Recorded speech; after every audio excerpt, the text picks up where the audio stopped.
To rebel, that is the immediate objective of poets. We cannot wait and will not be held back by those individuals who are the prisoners of the bourgeoisie and who have not the courage to go on fighting in the name of the idea. The poetic, marvelous, and the unconscious are the true inspirers of rebels and poets. That is a quote from American poet Philip Lamontia, and this is the Inspired Poetry Corner. Welcome, welcome, welcome all you brilliant poets.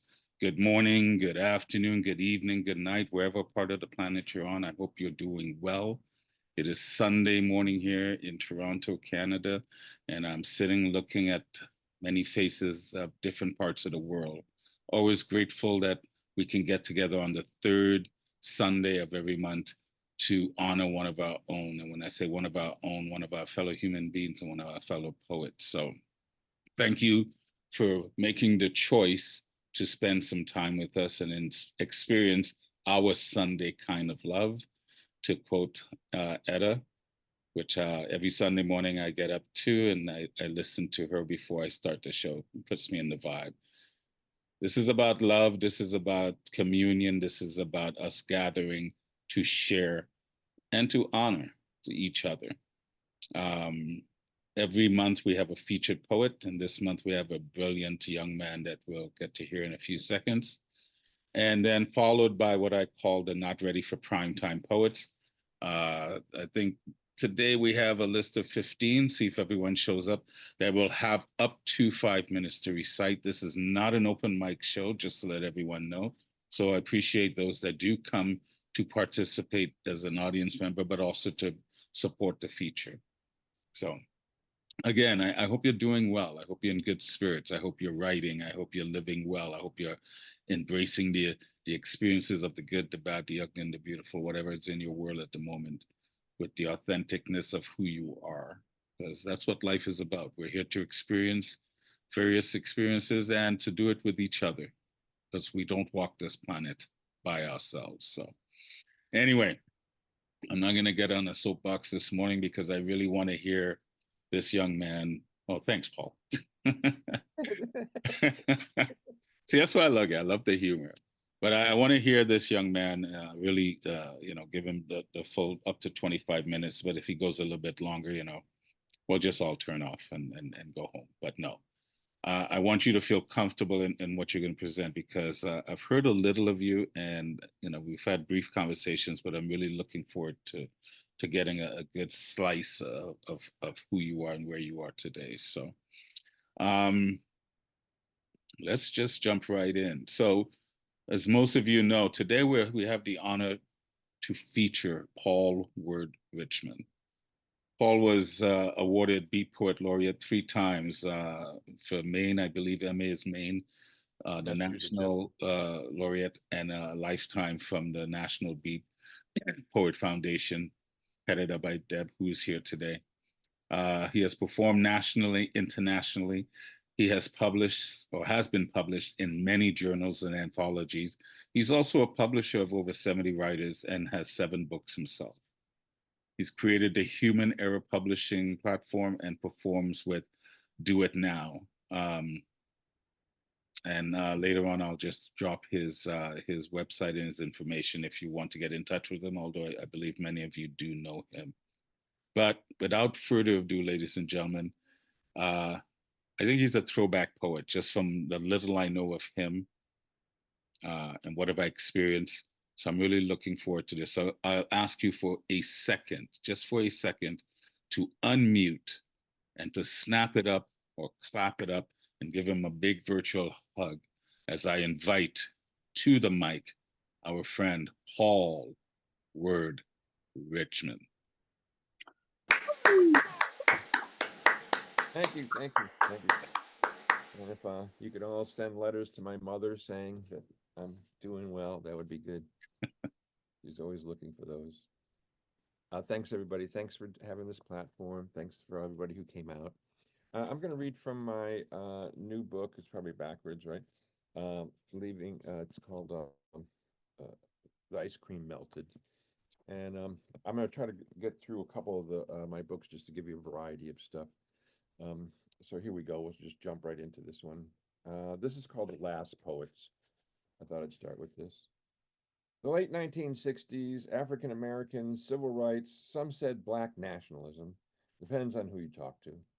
The Last Poets, name taken from a poem by a South African revolutionary, the poet Keo Raspisi, if I pronounced that right. In the poem, the last poets believe they are the last era of poetry before the guns would take over. 2023, some say the guns have taken over. Others say the guns took over with the first bullets to take down Native Americans. Since then, the guns keep trying to take over. I'm a white man growing up in the 50s, being told as a child, lock the car doors. We're going through a colored neighborhood. Growing up, I watched the guns take over, all the assassinations, Malcolm X, Martin Luther King, the Kennedys, the campus shootings, Orangeburg massacre, Kent State, Jackson State, the killings of the sons and daughters. The guns have taken over in all the regime changes, taking out elected leaders, creating coups with new dictators. We are told they represent democracy. The last poets have always rang the bell. Hear ye, hear ye. We could be the last. We don't seem to be changing course. We can't seem to break into the wheelhouse. The captain has been unresponsive. Some ask, do you join the last poets? Do you send in membership fees? Are there stickers? The questions are, do you stand up, tell the truth, talk of ways of uplifting everyone? You can't just talk, create community. You have to create community, build relationships, walk the walk, see the goal as we. Now, when I say we, don't get squirrely on me now. We don't have to do everything together. We don't have to do it the same way, in case I was triggering all you anarchists out there. The guns decide which names must be punished, eliminated. That's right, anarchists, communists, Black Panthers, American Indians, unions, beatniks, hippies, hip hop. The guns have still trying to take over, and others say they have taken over. If you're listening, if you are listening, you will hear the last poets keeping their voices strong and clear. Their words shake the foundations, bring down the house of cards of those with lies and guns supporting it. Their words are weapons, malfunctioning the guns. Will they win the war for the next generation? But if you're telling me you don't hear the last poets, then it's time to step up to the mic. Let the words fly. Here I am. Here I am. We are the last poets. This next one's called Freedom, or Freedom, How Free Am I? Freedom is defined as the power, the right, the act to speak or think without hindrance or restraint. On waking up, I decided what I wanted to have for breakfast. I wasn't being handed my food through the bars of a cell. Spray painted on the city walls, who is the prisoner? We are all prisoners. We are all in prison. We are told we have freedom to choose from the choices offered. Others ask for more choices.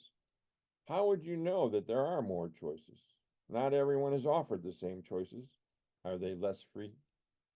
Some feel free with the choices they have. When you're only offered one choice, people don't feel free. Having 12 different orange juices to pick from, you still end up with orange juice. I know you felt a little freer because you got the one that you wanted that said it was from real oranges. Once a week, they were allowed into a 12 by 16 square where they were told to exercise their legs, and they were told for 45 minutes once a week to walk from one corner to the next in a square. They walked it diagonally, laughing out loud at their freedom. Growing up, I was refused a cash register job. My hair was just touching my ears. There was dress codes. Today at the store, I handed the cashier my money and they reached out their tattooed arm, several piercing on their face, sounded like wind chimes as they were moving their head around, tossing their hair from one side to the other, which they did which had a rainbow hair flowing from one side and shaved on the other.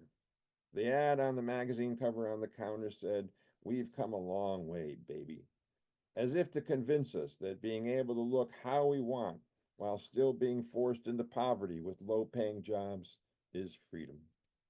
I hear them singing, "Freedom, freedom." No matter how many people they hire to cover up the graffiti, every day I see the statements. Who is the prisoner? We are all prisoners. We are all in prison. I tell myself, I am not a prisoner. Excuse me. I am not in a prison. I have this large country I can travel as I please. The report stated there was no need to build more prisons. The ones we have scare enough people to not question that their entire country has become a prison. Those who have more choices guard them. Battles are fought over wanting more choices, never about taking down the walls of the prison. We are told walls provide security. Yes, if you listen, you can hear the singing. Freedom, freedom. There are more choices in the back room to bring out to quiet the insurrection. Give them more choices. Freedom, freedom. A child pulled on my shirt asking, "Why do I keep singing? Freedom, freedom." More importantly, the child wants to know, why can't they have what they want when they want it? Free as a bird to fly wherever you want, maybe right into the claws of an eagle, the bird representing freedom. Freedom, freedom.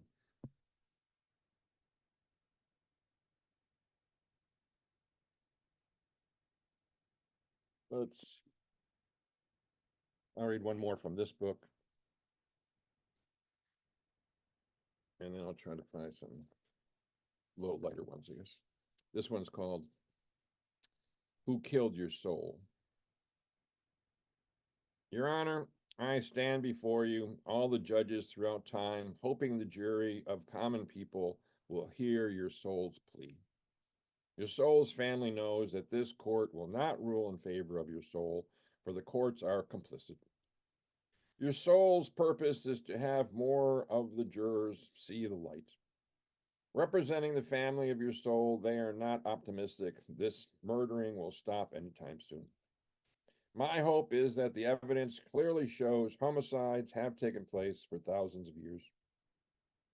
Let me start with Exhibit A, the systematic violence accepted in our institutions of education and places of worship, showing any signs of light, your soul was extinguished.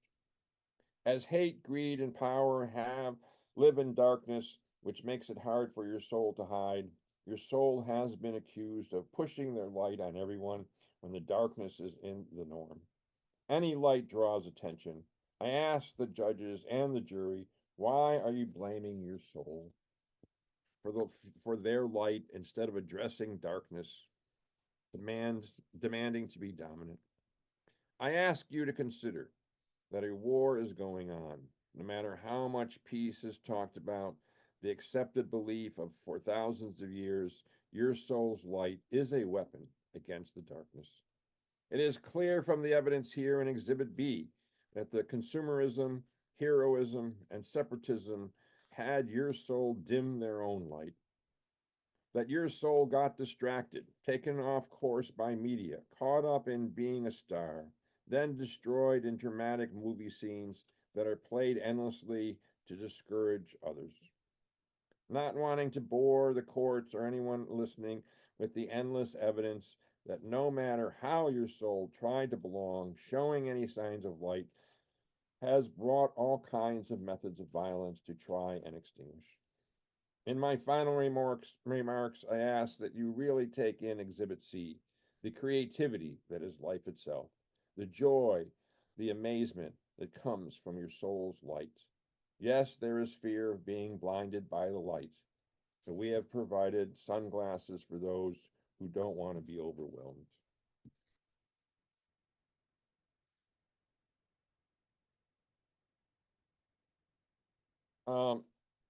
since I was given the award, let me do it on time here. Okay. Since I was given the award from the Beat organization, I've been in a number of their um, anthologies and books, and one they did was 100 years about Jack Kerouac. So I'll read this one here called Jack Kerouac 100. Jack Kerouac was born March 12, 1922.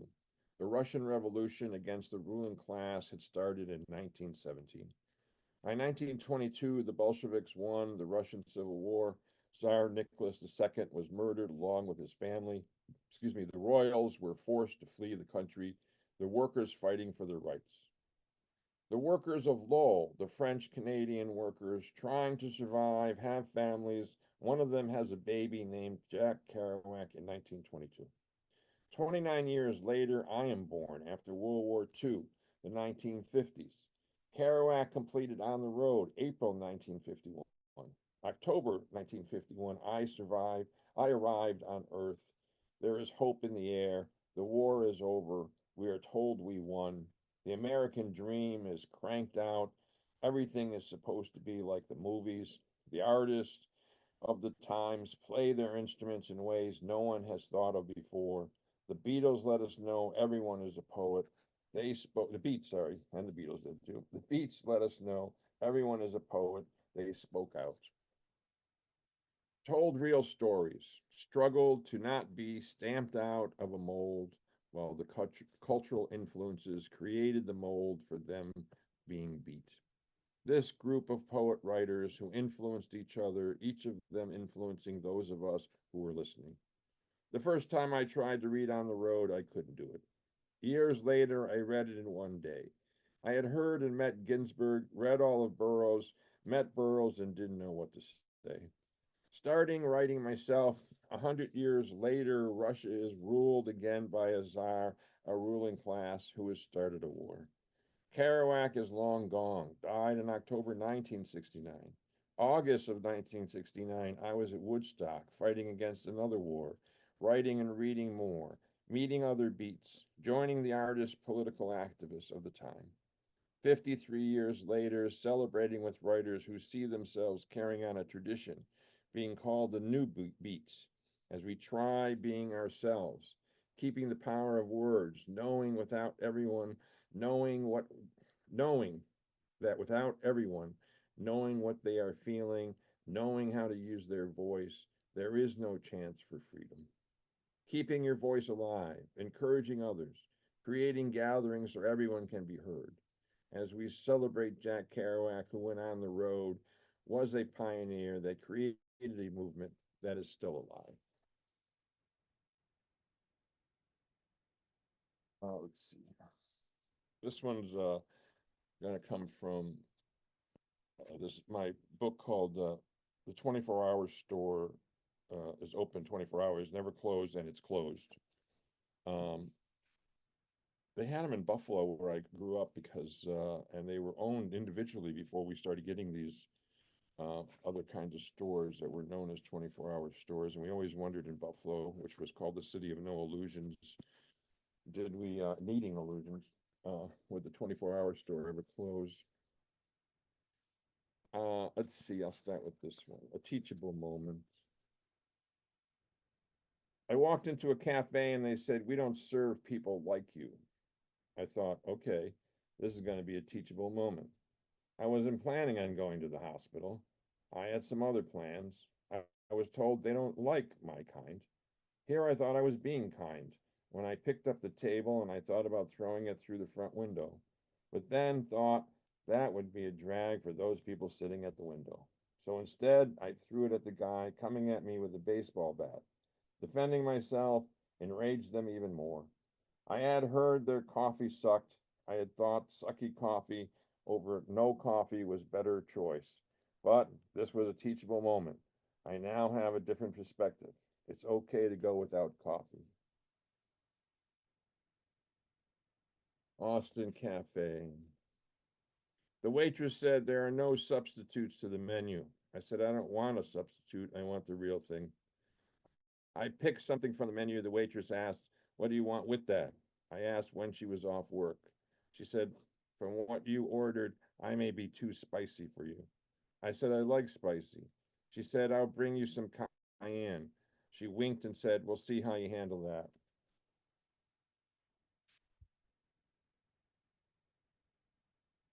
This one is one more from this book, I think.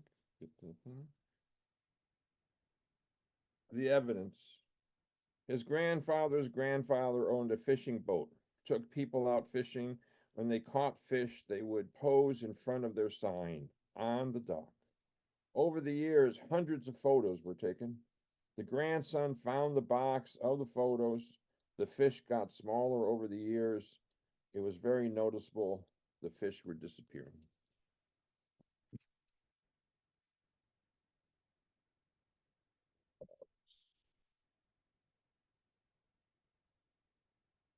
So I'll read one. Moving along here since we're time. This is from Swimming Lessons on the Titanic. By the way, I have a Ko-fi site where all these are there. You can buy directly from me, or the usual online stuff. There you can just have a buying frenzy if you want. This is called from Swimming Lessons on the Titanic, the patron saint of lost causes. I didn't realize that patron saints for everything, I guess. The patron saints of lost causes. I woke up thinking I needed to pray to the patron saint of lost causes. Everyone prays in their own way. I hadn't really paid attention during catechism, so I wasn't sure how to reach the patron saint of lost causes. Scenes of praying and candles are always in the movies. I wondered, how many candles do I need to let the patron saint of lost causes know I was needing their help? So I filled the room with all the candles I had. Wondering what the next step was, I remember there's always something said about wine, so I started drinking. As I sat there looking at all the candles flickering, the wine was gone. I was thinking maybe the patron saint of lost causes was hearing me, my call for help. When the cat came in, knocked over a number of the candles, the curtains caught fire. I managed to run out with the cat. As I watched the place burn down, as I watched it burn, I thought, this is really the time you need the patron saint of lost causes. Then the police showed up. Of course, after hearing my story, I was arrested, thrown in jail, and as I sat in the cell, I thought, no, this is when I really need the patron saint of lost causes. You get the idea. As things kept happening, I kept thinking this is the time to call the patron saint of lost causes. Well, at some point, I realized it's time to call the patron saint of get your shit together.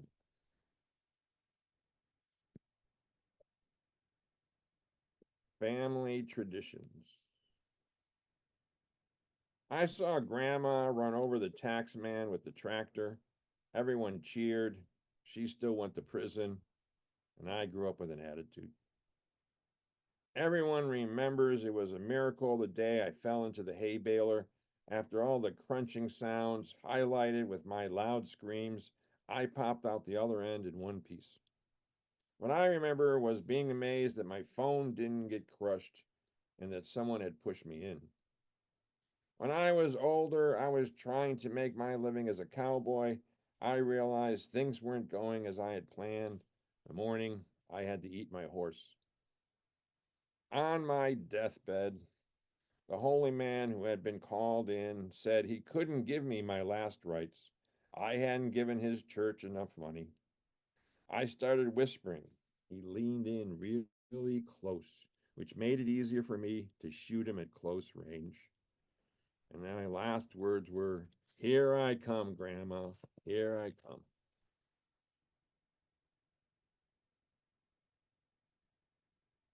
Let's see here. This one, oh, it's not too long. Okay, this one's called What Do You Do for a Living? At a party, our main character was asked, "What do you do for a living?" "I kill." There was little reaction. Since everyone in the room kills, they were asking, "What do you kill? Do you kill small animals, mice, rats, the ones people hate? Or do you beat baby seals?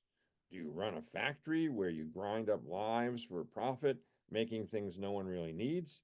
Are you one of those who goes into nature and rapes it, shits all over it, burns, chops it up, turning Earth's champagne water into poison that kills everything? The guest waited patiently to hear what kind of killer he was. The silence was killing them. They live on small talk at parties, so more questions. Did he kill with his bare hands, a knife, a gun, sitting in a room with a computer, flying drones and killing people?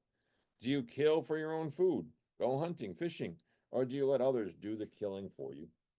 Do you work in offices where endless questions are asked, endless forms are filled out, misleading questions, complicating obvious answers, creating incorrectly filed forms, rejecting applications, making you dead in the water? Are you the guy who hands out all that paperwork? Don't tell us you are a two-bit manager making other people feel like they are all losers, destroying the willingness to live, telling others they belong to be on the bottom. Our main character finally talked and told the guests it's more hideous than anything they could imagine or could be imagined. He wasn't sure they had the stomachs for his type of killing. He asked, is it easier to accept the killing of others as they are evil? Do you accept the killing of oneself, wanting the pain to end? And is killing of yourself quickly not as hideous as killing yourself over years, drinking yourself to death, overdosing, endlessly sabotaging yourself, slowly killing any love that exists? He said his killing even made him sick. Just then he was going to tell them, they were interrupted by the host of the party, who was always coming up with group party games to play and was passing out funny hats, trying to explain the rules.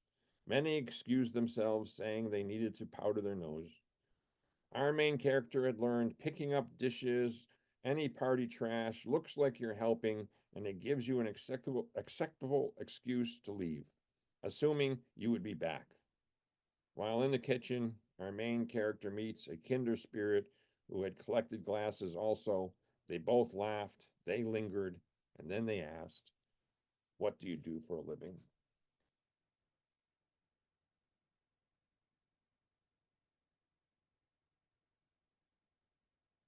This is from another book that's called You Might Need a Bigger Hammer. At a party, the conversation was more about impressing rather than getting to know each other. People talking about their heritage, their families coming over on the Mayflower, talking about their relatives being great artists, stating their gene pool superiority. As far as I know, half the people who came over on the Mayflower died in the first winter. And I guess I question creativity being a guaranteed gene. When it was my turn, I said my family has a long history of being optimistic since my first relatives came over on the Titanic. Grandpa is credited for the family's appreciation of theater, for none of us would be here if he hadn't put on such an amazing performance in the lifeboat as a woman. They weren't impressed.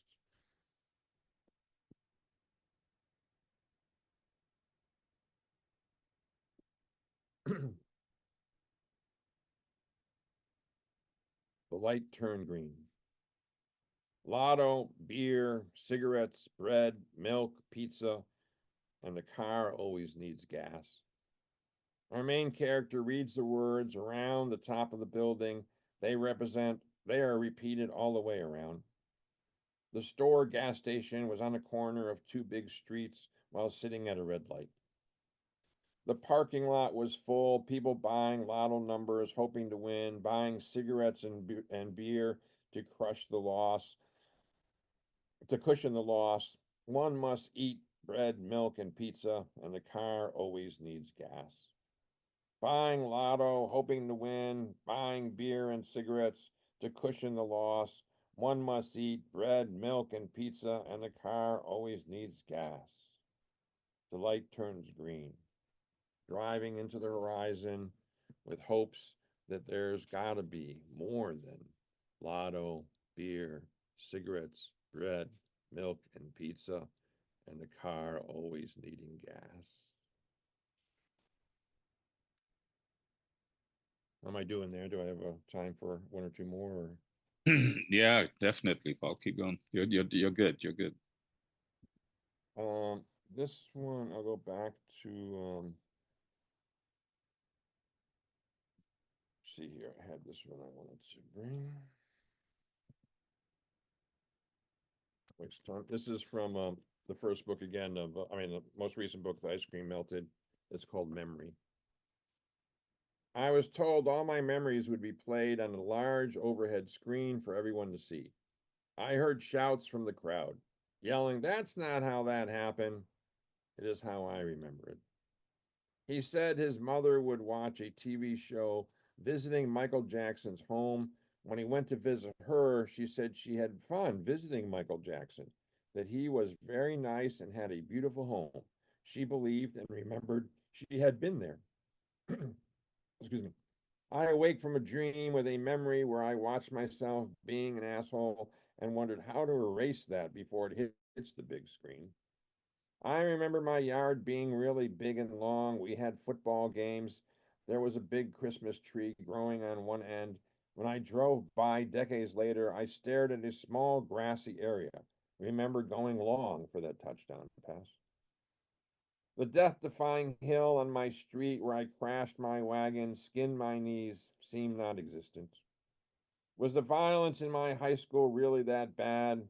Hearing there would be an open bar at my 45th reunion, assuming overconsumption of alcohol, I pictured fights, settling scores with the bullies. Serious injuries and possible murder. I avoided it. New friends thought I was exaggerating, only to be verified by meeting a classmate who said back in the day he was hospitalized, almost died from the bullies beating him. Excuse me. I remember her lips being aggressive and inviting, our embrace squeezing out any thoughts of separation. When they told me they loved someone else, found fault with everything about me, there was no discussion, working anything out. It was just over like that. I doubted my memory. When I tried to verify my memories as a child with my parents, their memories told me the same story from their side. There was no way to verify which story was the story, only to accept both were true. I remember buying a car for $1,500 thinking I had paid too much. Now I'm being asked to pay $1,500 to repair the muffler. I can't tell if I'm being ripped off. A friend says that's a good deal. They paid $2,000. I remember community. I remember organized resistance. I remember social justice victories. I remember being carried off by the police. I remember being assassinations after assassinations. The narrative told to this new generation, we are a passing fad wearing wild clothes that are now sold in expensive boutique shops. That the counterculture was a failure, that nothing changed. We were unrealistic dreamers. I have a responsibility to those dreamers who are gone to share those memories of our victories to inspire. As my memories play on the big screen, hearing the laughter, the screams of protest about what really happened, I think it's hard to believe the scenes myself. That is all in the past. When I remember, I have promised myself to stay in the present.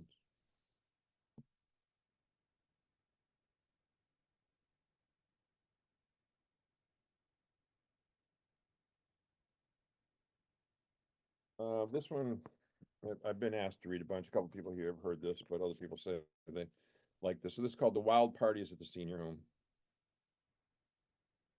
Word was passed from room to room by Mabel, who for hours roamed the halls, some say looking for a way out. Beth made up all the name tags, drawing on each to give them a little flair. Billy had saved up the crackers that came with his soup, hoping someone was taking care of the cheese. It had been decided by those who could still think of such things. Jean would give the signal right after morning singing. We would all refuse to go back to our rooms to take a nap today.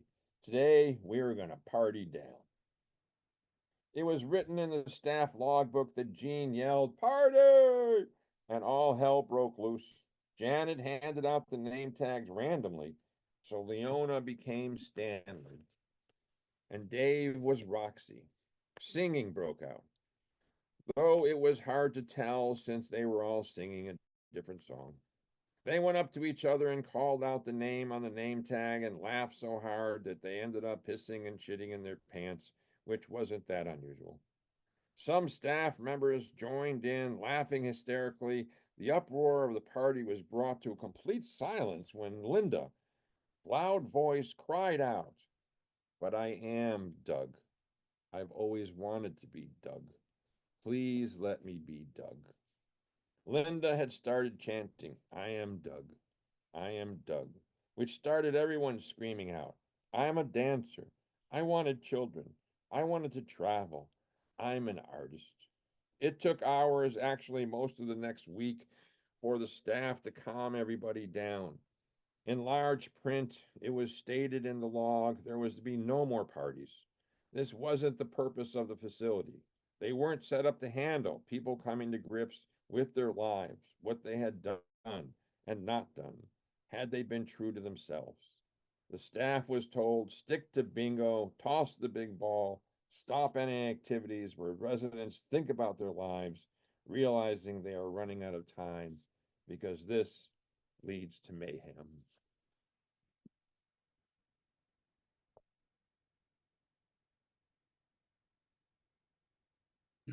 You're gonna let me know when I'm good? Well, because I'll say do one more, and then yeah, we'll go from there. Okay. So this better be a good one, I guess, huh? Let's see here. I'll do this one a little shorter, and I do this with my group. Do it now. The Dalai Lama. I just opened it up to here, so here we go.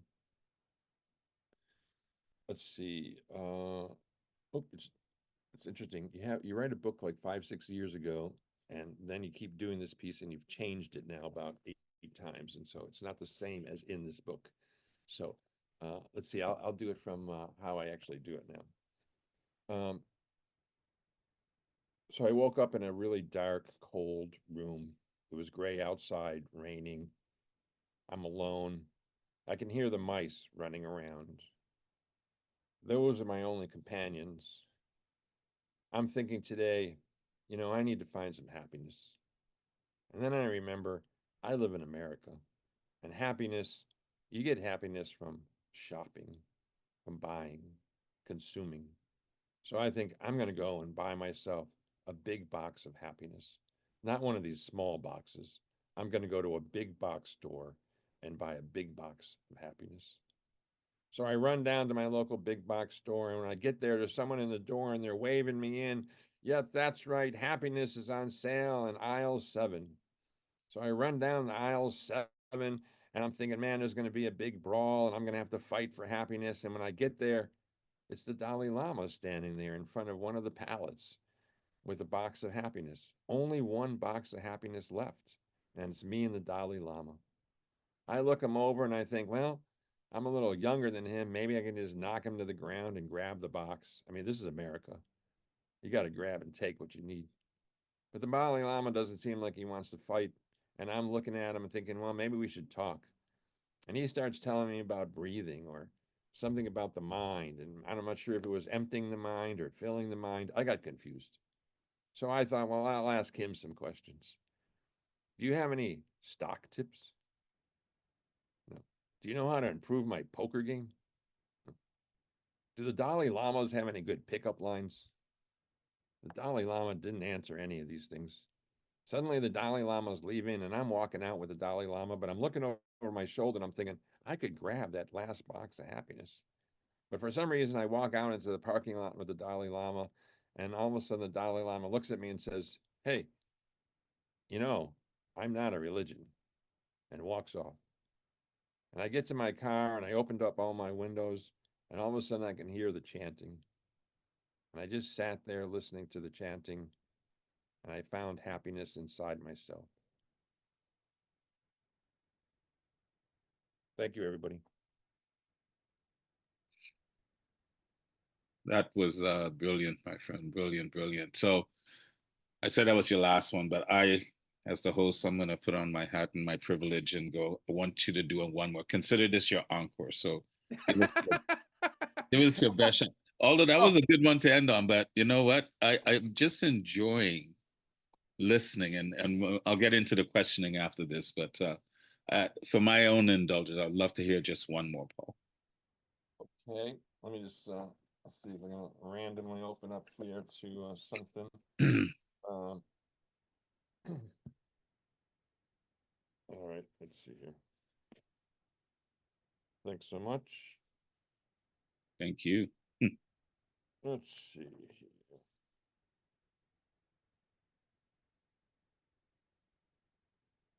Oh, I'll do this one. This is a strange story, and this is a true story. And you wonder about it. So this is called the killer of the king of the killers, also known as the Twofold Bay Killers, a true story. Between 1840 and 1930, a pod of ochre killer whales would assist whalers in hunting baleen whales. One of the male ochre whales was named Old Tom. The whalers thought, due to Old Tom's size, he was the leader, the king of the ochres. The reality is, ochre whales, killer whales, are led by females. Old Tom had been given the job to communicate, negotiate with the Davisons, who were the whalers. When the ochres had worked together to corner baleen whales into a twofold bay, Old Tom would then go to the mouth of the Kai River, where the Davison families had their tiny cottages. He would breach the water. He would tail slap over and over again until the Davisons responded. They would then go over together and kill the baleen whales with the other whales. In all deals, everyone gets what they want. Everyone stays happy. The ochres wanted the tongues and the lips of the baleen whales. The ochres considered them delicacies. The Davison whalers wanted profitable blubber and whale bones. The agreement was the whalers would anchor the carcasses overnight while the killer whales ate only the tongues and the lips. The Davisons would come back to harvest the profitable blubber and whalebone. How this deal was first arranged is unknown. It went on for almost 80 years. The arrangement was called the Law of the Tongue.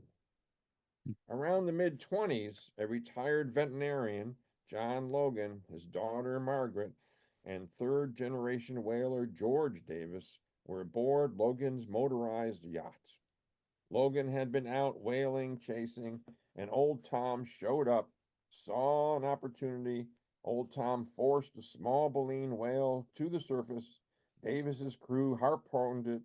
Davis, a third generation whaler, had learned the law of the tongue from his father and grandfather. Honoring the deal, he started to anchor the carcass. Logan saw a storm was coming. I don't want to lose this whale to the storm. Forget about Old Tom. I'm gonna and Logan then attempted to bring the carcass ashore, not honoring the law of the tongue. Davis pleaded with Logan. Old Tom, seeing what was going down, decided he would take the carcass for himself. He grabbed onto the tow rope and began to pull.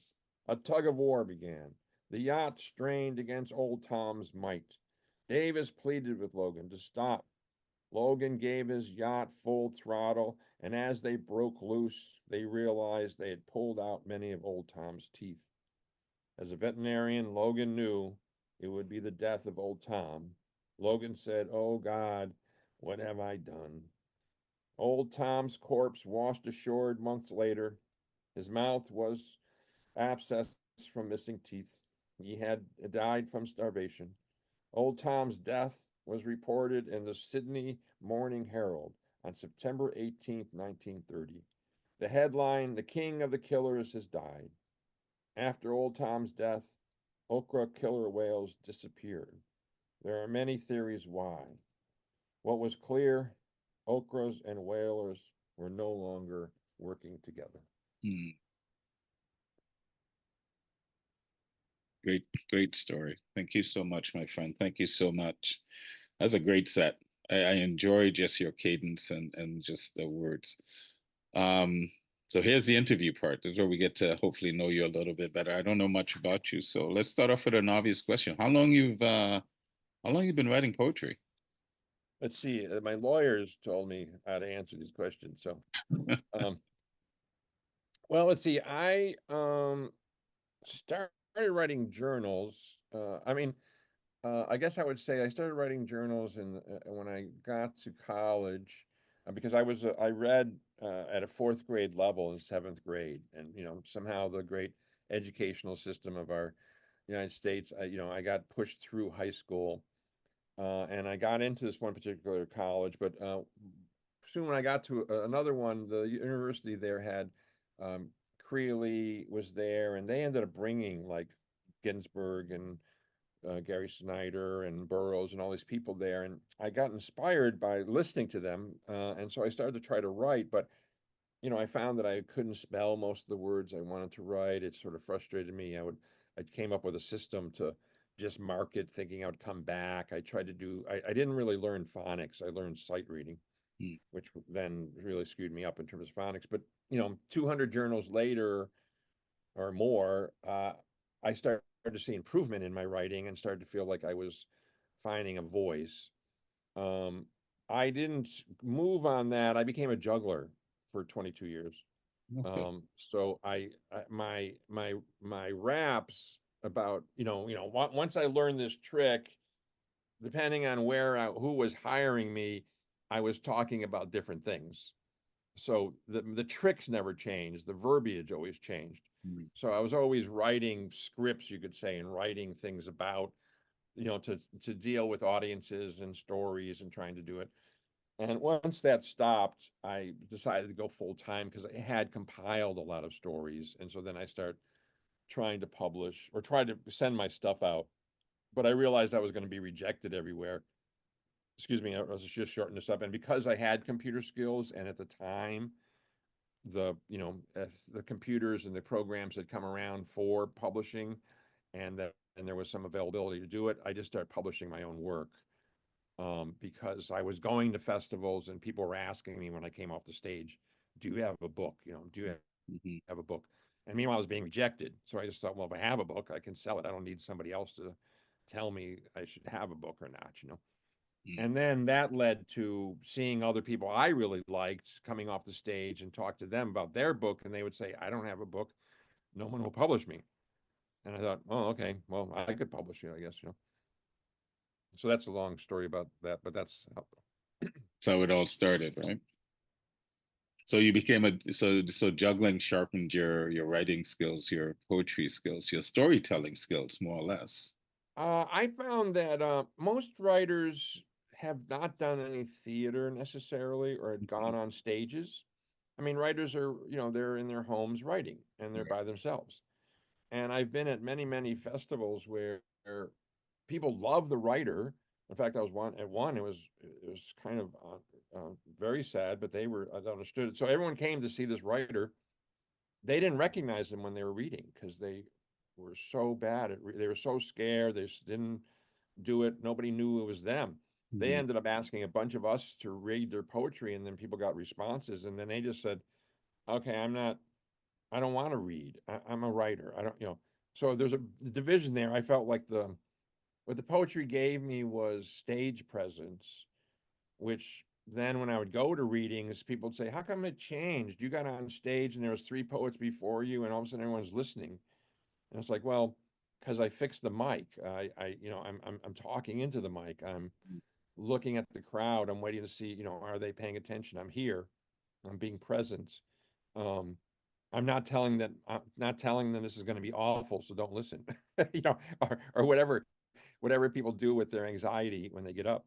And so I would say that was the biggest influence on my writing is that, Right. or on my poetry was that I had gained that skill. Right. And yes, I was rewriting things, but it was different once I started to really write about what I want to write. I wasn't writing for some corporation or some fair because they wanted, some topic. I was writing what I wanted to write. Yeah. And I mean there is a difference between poets that write and that and also perform. I mean, it's one thing to write it, and then to perform it is a little different. So, so I agree with you. I think most artists, or particularly poets, should take some sort of performing arts to understand how to perform. Right? Because speaking it and reading it are two different things. So from the beat poets that I know, and that's still a relatively new term for me, last couple of years, but there seems to be a consistent uh, rhythm to how beat poets read, how they sound. It almost sounds very narrative, observational of life. I feel like at times I'm listening to an announcer from the 1950s telling a story, which I used to love as a kid growing up in Brooklyn, Sunday nights listening to Masterpiece Theater and that sort of thing. But Yeah, I think. Oh, go ahead. Sorry. no, I was just going to say, no, finish your thought and I'll go. Yeah. Uh, well, I think that was one of the major. I just read about Hunter Thompson. They were talking about Gonzo Publishing, and they said, well, he changed that because he was telling a personal story about the story that he was reporting on. Mm-hmm, mm-hmm. And I think that the beats at that time, and we still experience it now. And I'm sure there are MFA programs, and studying helps make you do stuff and get better at anything. And some people feel that, wow, you can tell when three people read if they all came from the same MFA program. Are they sounding the same? Mm-hmm. I think the beats at that time in the 50s were fighting against that. Poetry was kind of closed off. It was kind of only in elites, universities, and in some ways, a lot of women weren't given credit for. They were artists who had painting studios, and there was their studios that allowed the beats to read in, which had parties. And then I think the biggest thing there was, okay, anybody can, so that's what you're doing here. We all have a voice. Mm-hmm, mm-hmm. Okay, read. What do you have to say? We'll be respectful. You got, I'm with my reading. You have 5 minutes. You don't have to like it. You find one or two sentences that inspire you, and the rest you don't like. That's okay. This is this person's voice. Let them have their voice. Well, Right. once they sort of did that, then it was like, oh, I want to talk about my sexuality. I want to talk about what I see happening to people around me. I want to see, the lies that the society is saying I have options. No, I don't, or whatever that might be. So that might bring what you're talking about, that it sounds more of, here's what's happening in our daily lives, over the sun glistening on the flower, not to put that down, but sort of Yeah, yeah. there's this different poetry of what do you want to say? Does that mean something to you? Are you trying to figure it out? And that brings up the whole question about art. Does when someone goes in to see an abstract painting, do they go, well, I could have dumped the paint on the picture? I mean, and or do you happy to see, well, nobody did that before, so do you have an emotional reaction? And it's okay for you to say I don't like it. I mean, Mm-hmm. But I think when you're trying to commercialize anything, because for centuries, poetry seemed to belong in the ivory towers, the academics, the elites. Um, that's why when I look back at the kind of the beat poet era, to me, the hippie movement is a continuation of that. That same energy that you found with Ginsberg and Jack and Philip, the opening quote that I just read. So, one of the things that you said, and I think it was probably the first poem, we are the last poets. Right? And it almost feels that way, particularly in the social climate today. We're watching an empire that's imploding because it's gotten so big.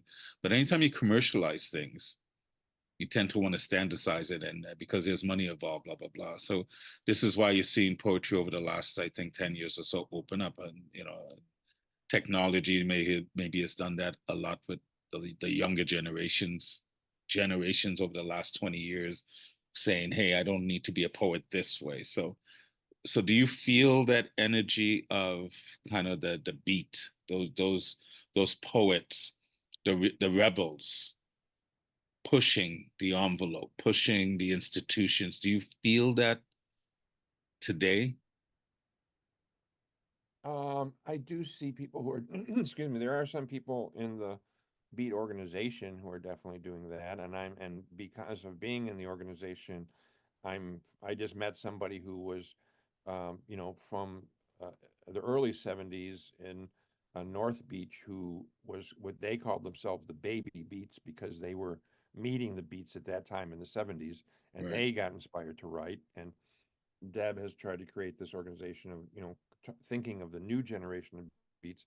Uh, I, I find that, you were talking about in the beginning when you first came in.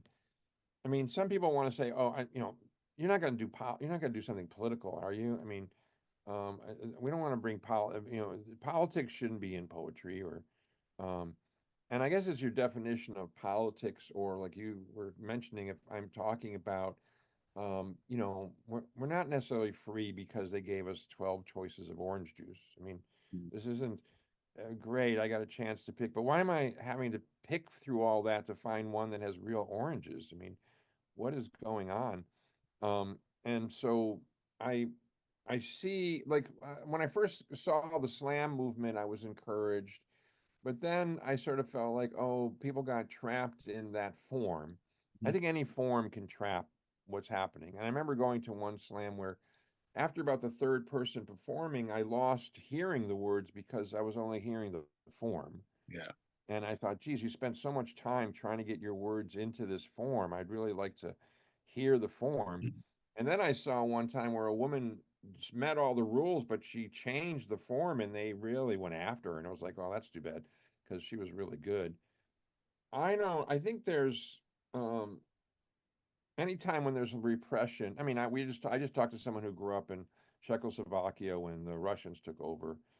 They were feeling like this is happening. What the feeling is now, and they said, any artist who spoke out got jailed or was killed, or, and so people then went into, I mean, many Eastern European countries have science fiction because they write what they want to say in some story that someone can say, I'm just talking about the rulers on Mars oppressing everyone, okay? I'm Yeah. not talking about our government doing this, Yeah. and even those were censored in Russia. You had to like really disguise it to figure out to make some statement. Um, so I find it here and there in terms of stuff, though. You know, Debbie and a number of other people have done a really good job. I've created it. I mean, that's, I think, somehow we met. You're creating it. There's people who create spaces that say everything is okay. There are a lot of poetry readings that people act like, no, no, this is what we're reading, Yeah. or this is the kind of poetry we want to hear. Um, and you tried to read there, and it's not really accepted, or they don't see it as poetry. Hmm. So, sometimes people, you don't rhyme in any of the, I mean, the classics. Oh, you're not doing a sonnet, so you're not doing, they come up with a name of something that someone had that, where the fifth line is the same as the third line and the fourth line is, it's like, okay, those are all, again, interesting projects, and you can come up with things and have good poems, but what about just letting everyone even create their own form, and Hmm. read? Hmm. Um, but I think that's part of not being accepted. And then, if, like you said, if you go towards trying to be commercial, or you hoping to sell your books, do I put out a book about dogs because everybody loves dogs, and then I have enough poems about dogs that then the book will sell? And I mean, I've thought about it. I do have dog poems, but I mean, it's kind of that kind of thing of, does anybody care about the poems I read, today? I mean, yeah, there's a few. Does it make it to what's, seen as poetry? It doesn't seem like it. Yeah. Well, acceptance and the commercial aspect of life will make people do interesting things with their principles, right? One of the issues that we have in our society today across the four corners is we don't trust the institutions because of the corruptions, and some places are worse than others. We like to think here in the West, particularly in Canada and the US, well, we don't have corruption. We have a lot of corruption. It's just a lot of it is very hidden, uh, Right. although it seems to be coming out of the woodworks more and more every day. um, so it's interesting because for me, poetry came to me later in life. um, I don't consider I still struggle with that title poet. I just write what comes in. and share it.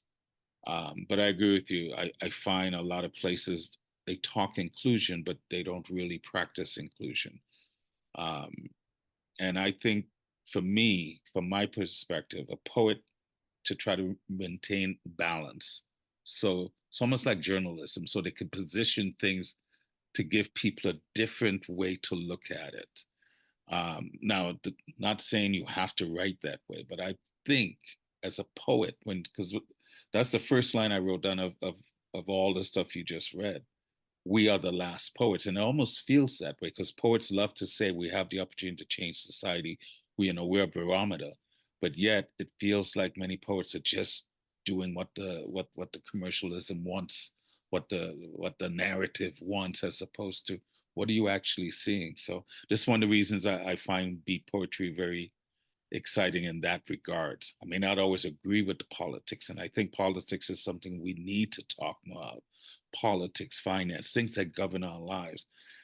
Because we talk about freedom, and what does that really mean today? Because the freedom today is different than the freedom when these countries were formed, and maybe we take that for granted. I don't know. But if we are free Yeah, people, what are we doing? And that's why I find what you write and how you write very interesting because it doesn't come across as preachy or even condemning in some degree. It's observational. And to me, you do infuse your views, but it's not threatening. And I really like that about your style. So when you were I really think sorry, go ahead. Yeah. I just sorry, I didn't interrupt. I just wanted one comment on one thing. Is that I think that poetry becomes the I don't want to say it that way, but that if you don't, if people don't understand what you're writing, or they look and they go, well, it's not a novel, it's not, then it becomes poetry. I mean, I didn't consider myself a poet. That's what I wanted to comment with you Right. also. Yeah. I was just writing. Yeah. Then I'd go somewhere and someone says, oh, so you're a poet. I was like, oh, okay, well, I didn't, when I look at who I think are poets, I don't think of them myself as being a poet then. I don't want really great poets rolling over in their grave going, can you believe it? They're calling him a poet too. Mhm. So, uh, but yeah, I think it becomes this catch all. And then that's why we've seen, oh no, I'm a slam poet. No, no, I'm a performance poet. No, I'm this kind, all of a sudden everybody's trying to come up with the categories then too. Yeah. Well, like I said, things change once you commercialize them. And anyway, you and I could talk to you forever. This is why not probably, you're going to be invited to be a guest when I do my new talk show in September, Look because forward to there's it. so Look much we forward to can it. get into it. Well, I want to dive in deeper into things, but today is just an opportunity to spotlight you for poets, for people in the audience that may not know you. Some may know your name, but really don't know your craft and who you are. So, wanted that opportunity to spotlight you because I've heard you a few times, and the few times I heard you previous to us talking, I was really impressed. Um, Thank you. you're welcome. The honor is mine, my friend. Um, what's your favorite color? Oh, let's see. I like colors in general. It's very funny. I'll just tell this short little story. My mother was first born here as coming from the family who came from Poland, Hmm. and she tried to look American by looking in Life magazine because Polish wore. I mean, a lot of countries, Central America. When you look at the clothes, there's tons of colors.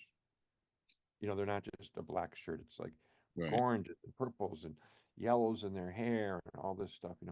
I didn't really know that, and she really did the opposite. But when I became a hippie, all of a sudden I was putting patches on my jeans of all kinds of colors and different things, and you wonder like where did that come from?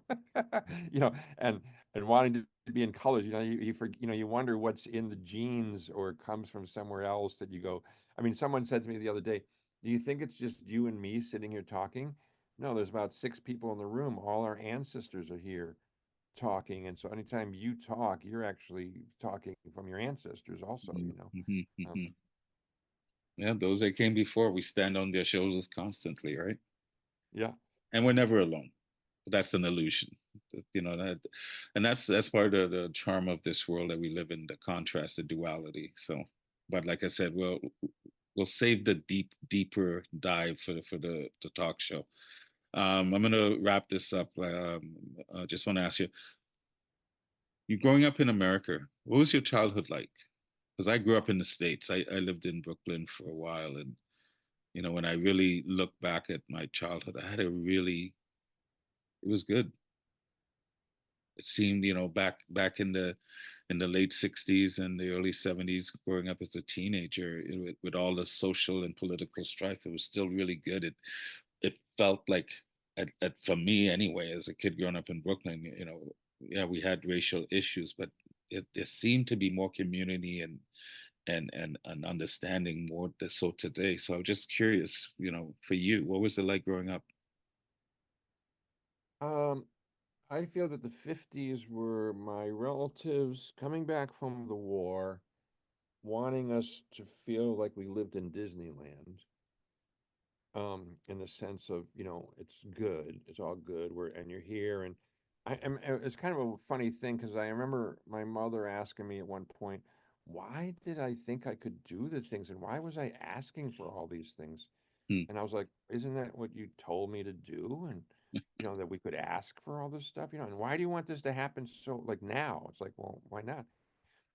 Um, I think it was also a time of realizing that what I was being told wasn't true. So I remember sitting in front of the TV. Kennedy had been assassinated, and it was some holiday because it was November, and Thanksgiving, some dinner at some family, and on the TV we watch Oswald get, the shooting, and I hear one of my uncles say, "Well, we're never going to hear the truth now." And there was something about that rang in of like, what do you mean? I thought they were telling us the truth, like there were certain moments where certain things got said, or some people call it now, you saw the break in the matrix and you went, oh, wait a minute, what's going on there? What happened, to this? I think the next thing was the draft. My number was 76, so I was definitely going, supposedly. And I had a really good relationship with my dad. I remember my dad taking me somewhere to some place where the father was sitting at the table and there was three sons, and the father went like this to scratch his head, but all the kids ducked, and the guy laughed like, see, I have control over them. Yeah. And I remember my father making a point when we got into the car saying, I don't want you to fear me. Like because he had his method was a little different than my mother's. He had his navy canvas straps on all the door handles. They were kind of like his threat of, but he would always say if something was going on, do I have to go over and get that? I mean, like, is that where we are in Right. this negotiations, And in some ways, he was into that war. My mother came from the old school of her fist, and you weren't doing something, she was swinging. Like she was gonna get us to do what she wanted her to do. Hmm. Um, so that, and the only reason I state that is because then when I was in front of the draft board and in front of trying to do stuff, and I saw the ridiculousness and them not actually really wanting to talk about. I mean, they just were accusing me that I was gay, that I was this, that I would kill somebody if they were attacking my mother, and so I should join the army, and I'm ruining my life, and all this stuff. That it's like these are all lies. These are all, um, this isn't what it is. So I think that I won't go too long. So I just say that my family life was great. I learned about food, the importance of food among people, and sharing food because my families did that, and so I've carried on that tradition. And I learned that my father was very gregarious and laughter, that humor was really important. Um, and so to have humor to do that, and he was a salesman, so he was kind of like into, you have to find out about people, you have to know what they want, and so it was kind of like interesting in that aspect. And but then it was we both grew up, and I mentioned this to somebody else. It was, is it worse now with the carpet? Was it worse then with the carpet bombing of Cambodia over the bombing of Gaza? I mean, like, what's worse? Or they're all worse. So we're all lived during these times of stuff that's really horrendous, and we all felt like we couldn't do anything about it. Yet at that time, I think we were lucky. I was lucky just to grow up with, we had hope. We thought things, and we saw that our actions could make some change. Yeah. Where I'm not sure young people, they were crushed with Occupy and Black Lives Matter, and they kind of saw what we saw. This is a battle. That they're not coming in to talk to us. Yeah. They're coming in with horses and batons, and I mean they're taking down teachers who are trying to have teach-ins. I mean, what's going on here? So again, we could have more of this conversation when we talk. But those are those two things together. I came away with how to build community, food importance in that, the social stuff, and that there was a system that was lying. Well, I'm definitely looking forward to having you on and us diving in deeper, where we can spend some more time because I think there may seem like similarities, but I think the biggest difference between now and then is the institution of, well, the fourth estate, our media. I don't trust it. I don't believe they have not been feeding, truth for a while. So how could the mass really know what's going on? And it's been going on for a while. But like I said, we'll dive into that in another day. Last question before we give you your accolades. This is a question I ask everyone. If God exists, and as you approach the pearly gates, what would you want God to say to you?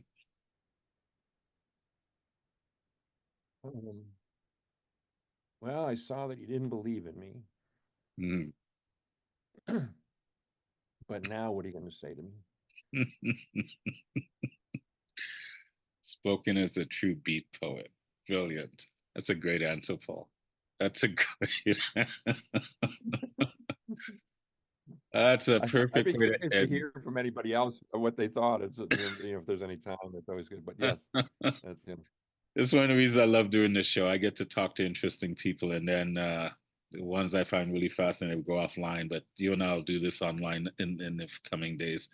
But my friend, thank you for doing this. Thank you for how many months ago reaching out to me when I didn't know you. I am so glad over the months I've gotten to know you bits and pieces just from the little chats we've had. And when I know you're busy, so when you have time uh, to show up, not just here, but at the open mic, I'm always grateful for your presence. And I've learned a little bit more about you, and I think you and I have lots in common and it'd be interesting for us to talk through even our differences in how we see things. But you're a brilliant man. I think you got lots going on, lots of wisdom to share with the world. So anyway, poets, I invite you to unmute for a moment and give this man his accolades because that was a brilliant reading and I just enjoyed the interview. So thank you so much, Paul. Thank you so much. Well done. Well done. Well done. thank you. You did the Beat Poets proud today. You did poetry proud today, period. So thank you, my friend. Now you get to sit back and Yeah, enjoy. brilliant stuff. Brilliant stuff, Paul. Yeah. So yeah, let him know, guys. Let him know because it was really good stuff. And for those of you that may not know Paul, I invite you please reach out to him. He's an interesting character. He's an interesting person to talk with. Uh, a person you can learn from, but just also a person just to bounce ideas off and see how he sees things in the world. I think it's important that we do that, talk to each other, particularly with the ones we don't agree with, because there's so much to learn. The opportunity to look at things differently always exists when you have respectful conversations. So I appreciate that. So sit back, take a deep breath, drink some coffee, and no, there's never a good day when you don't have coffee. Always got to have coffee. All right, so let's continue. So we move the spotlight. We'll get into the not ready for prime time poets part of the show. I posted a list, but I will keep posting and reminding people. Uh, Again, the not ready for prime time poets. These are just the poets every month that come to support the feature. You'll have up to 5 minutes to recite your pieces or whatever it is you want to share. Once again, I believe you can share what you want. People always go, what kind of poetry? You can share whatever you want, as long as it's, I believe in being respectful to the other poet. We all have a voice. We all have freedoms to think the way you think. Speak your mind.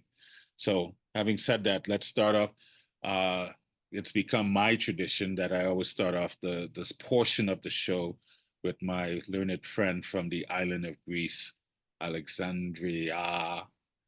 I say that in Chicken tongue because that's her name, not her name, but she's also from Greece, but it's not an island because I just like saying that.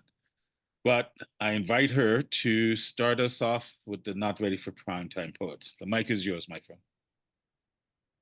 Do you just want the English or do you want the ancient Greek as well? I want both. You know me. Okay, well, this was made by Rick Spisak, and this image of with Poseidon in a temple. And he's not here today, but he wanted me to just read something. So I know no one will understand anything, but okay, this is an Orphic hymn. So I suppose, I don't know how many people know of Orpheus, but it's an Orphic hymn to Poseidon in ancient Greek. Κλήθη Ποσειδών, γιαγίοχε και ανοχέτα ήπιε, χαλκοτόρευτον έχων χείρεση τρίαιναν, ως νέες. Πόντιο, βαθιστέρνιο θέμθλα ποντομέδων, αλίδουπε βαρύκτυπε, ενωσίγαε, κυμοθαλής χαριδότα, τετράωρον άρμα διώκων, Ινελής ρίζηση τεινάσων αλμυρών είδωρ, ως τριτάτης έλαχες μύρης βαθύ, χεύμα θαλάσσης, κύμαση τερπόμενος θυρσίν, θάμα πόντιε δαίμον, έδρανα γης σώζης και νιών, εύδρομον ορμήν, ειρήνην, υγείαν, άγων, ειδόλβων αμεμφή. And the translation, hear me, Poseidon, holder of the earth, dark-haired one, horseman, holding in your hands the bronze-forged trident, who you dwell in the foundations of the deep-bosomed sea, ruler of the sea, resounding one, loud-roaring one, earth-shaker, wave-thriving one, giver of grace, driving your four-horse chariot, shaking the salty water with the roar of the sea.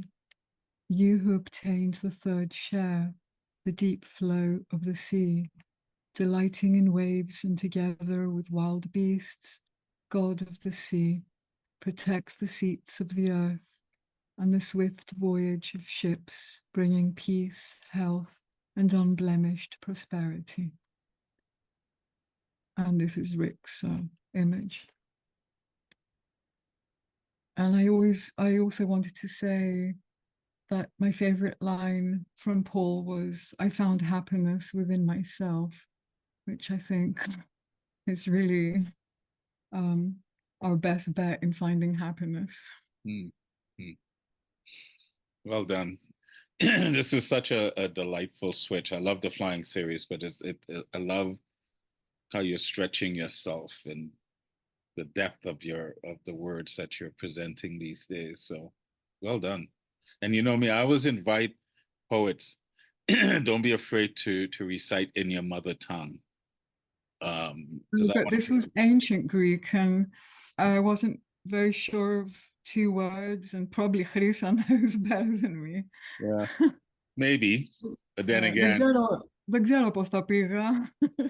But us laymen wouldn't know, so you could just talk all the gibberish you want. But no, it's beautiful. It sounds good. And I love hearing people's words in their mother tongue, whether I understand it or not. Right? I think there's a beauty to it. So I appreciate you doing that. I think it's the second time you've done something like this. I invite you to do it more. Right? Yeah, the other time is Greek, modern Greek, but this was ancient Greek. So Charissa, I don't know, how did I do? Is it okay? It was okay. There you go. Big thumbs up. Okay. Well done, my friend. Well done. Thank you so much again for constantly honoring us and supporting us. So, all right. Up next, from brilliance to brilliance, Anjie, my partner in crime, running the Inspired Poetry Corner. How are you today? I'm hanging in there. What about everybody else? Are you doing okay? I got up on the right side of the dirt, so that's a good thing. I agree. I'm going to step on that slippery slope. My poem was inspired by all the little idiosyncrasies going on in the United States political thing. It's called Felons Have No Voice. They brand us felons for any offense. We lose our right to vote. We lose our voice. Yet, in the halls that are marbled with power, being a felon has a voice. Being a felon can run the land. Yet, felons have no voice. Past mistakes take our power. Past mistakes take our right. Past mistakes take our second chance away. Past mistakes take our voice. For the powers that be, past mistakes takes no freedom from them. Past mistakes a felon may be, but the halls of presidency loom high. Felons have no voice. Without a voice, there is no power. Without a voice, we are invisible. How can a felon be president? But felons can't vote. A felon can be president locked up, but felons locked up can't vote. Injustice anywhere is a threat to justice everywhere. No power, no voice is an injustice anywhere and everywhere. Thank you.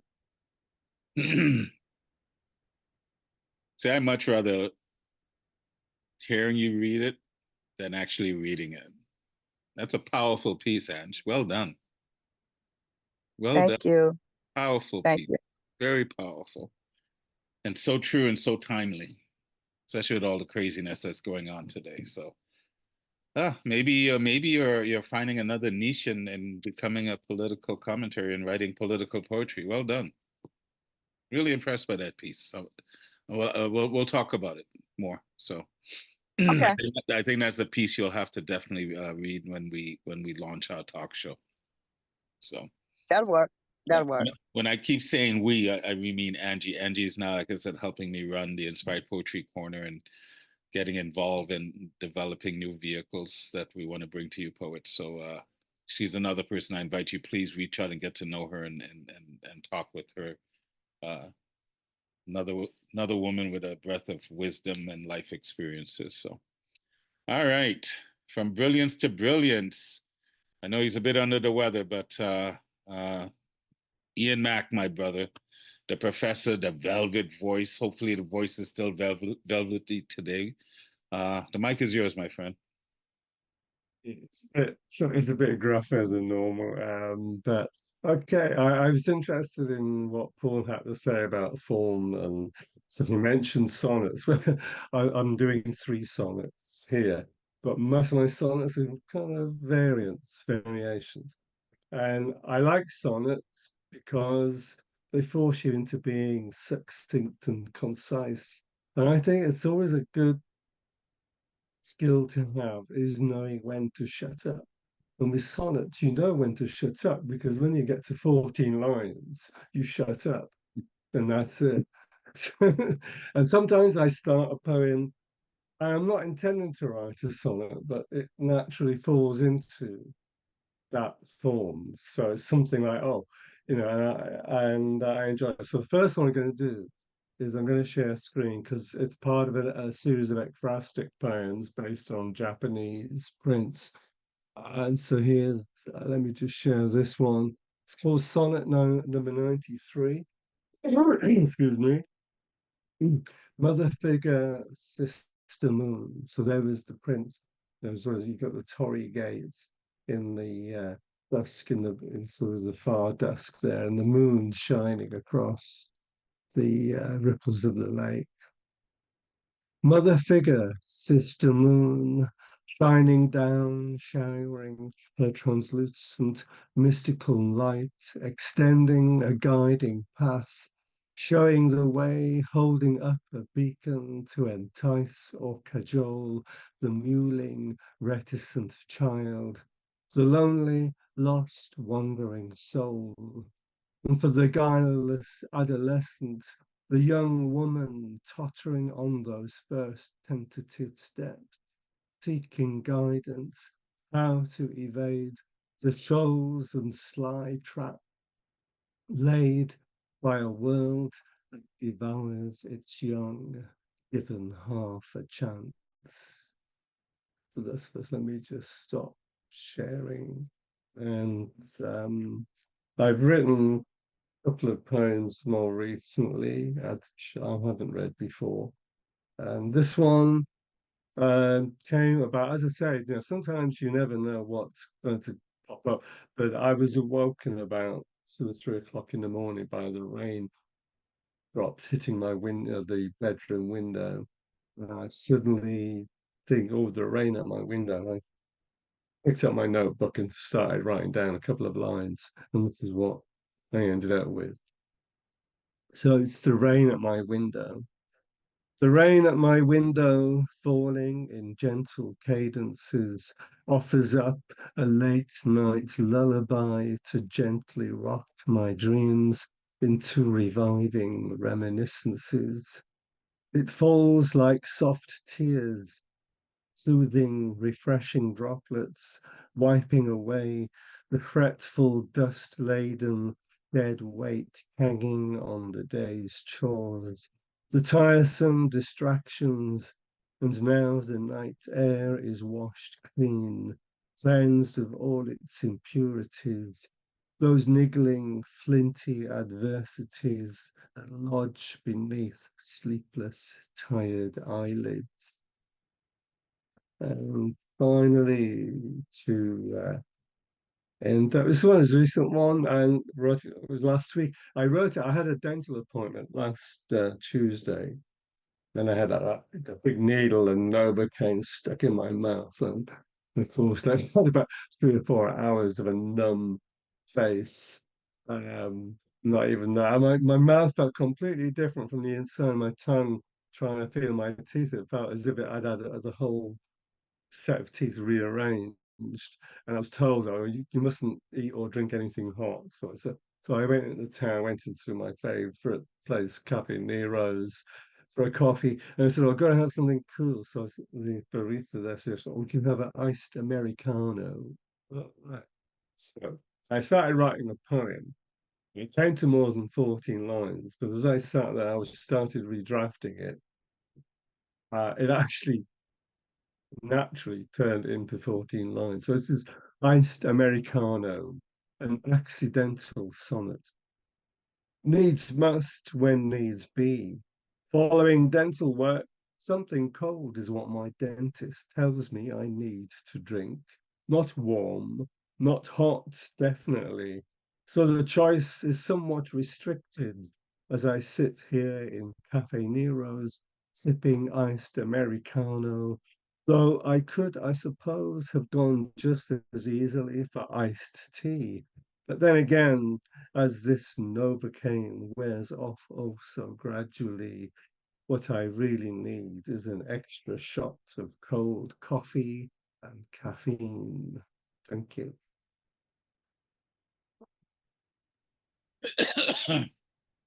I love the way you group your words, my friend. Just like from the last poem. I don't know why the tiredness distraction. Never heard it described that well. Maybe I wasn't paying attention. I just pay attention when you're reading. So well done. I can hear it in your voice, but you see, your voice at 50% capacity is still better than many people's voices. So good reading, my friend. Good reading. Good reading. I enjoy your sonnets. I enjoy your writings very much. Very much. I only hope Paul approves. Yeah. I think Paul was smiling a lot through that reading, so maybe he'll look at sonnets in a different way now. He got a thumbs up. The Emperor says you can live. All right. Excuse me.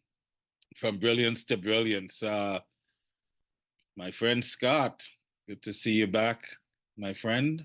You have the mic. The mic is yours. You have 5 minutes to dazzle us, my brother. Let's see. The emperor parades. The mobs are naked. Their screaming is not the whole of history. They follow him on his long march.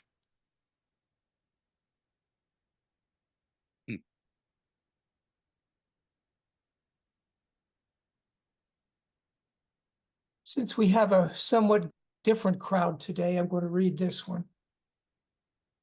Electroshock sovereignty for Kappa.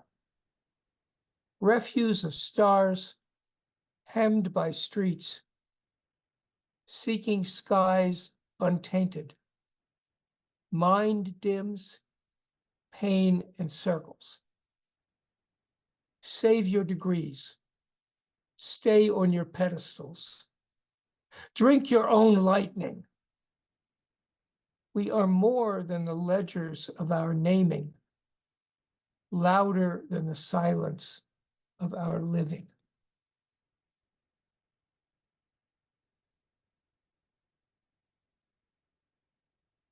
What apartheid? What genocide? She shoulders her book bag. Grandmother's hijab hangs in a closet. On campus, she kisses her lover. Two young women in shorts in sunlight. Freedom is not genocide, nor is sunlight. The prophets of glory and death have killed the flowers of art and wealth.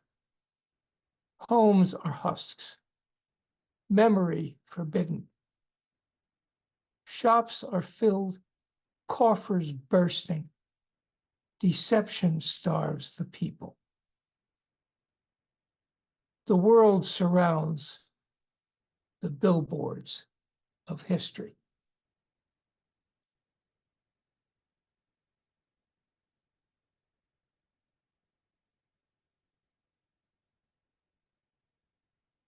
Verses in Chinese style for our friends at the Poetry Festival, autumn 1990. 1. The struggling we do is history. The song we sing, history. Look, after the bombs, rain. 2. The walls we build seem immobile, eternal. The land, the sky, will swallow them. What strange fruit blossoms in time? 3. We struggle with demons, wrestle with angels, alter the trueness of their names. Lightning, time, rain. In the cities, Luciferian chanting.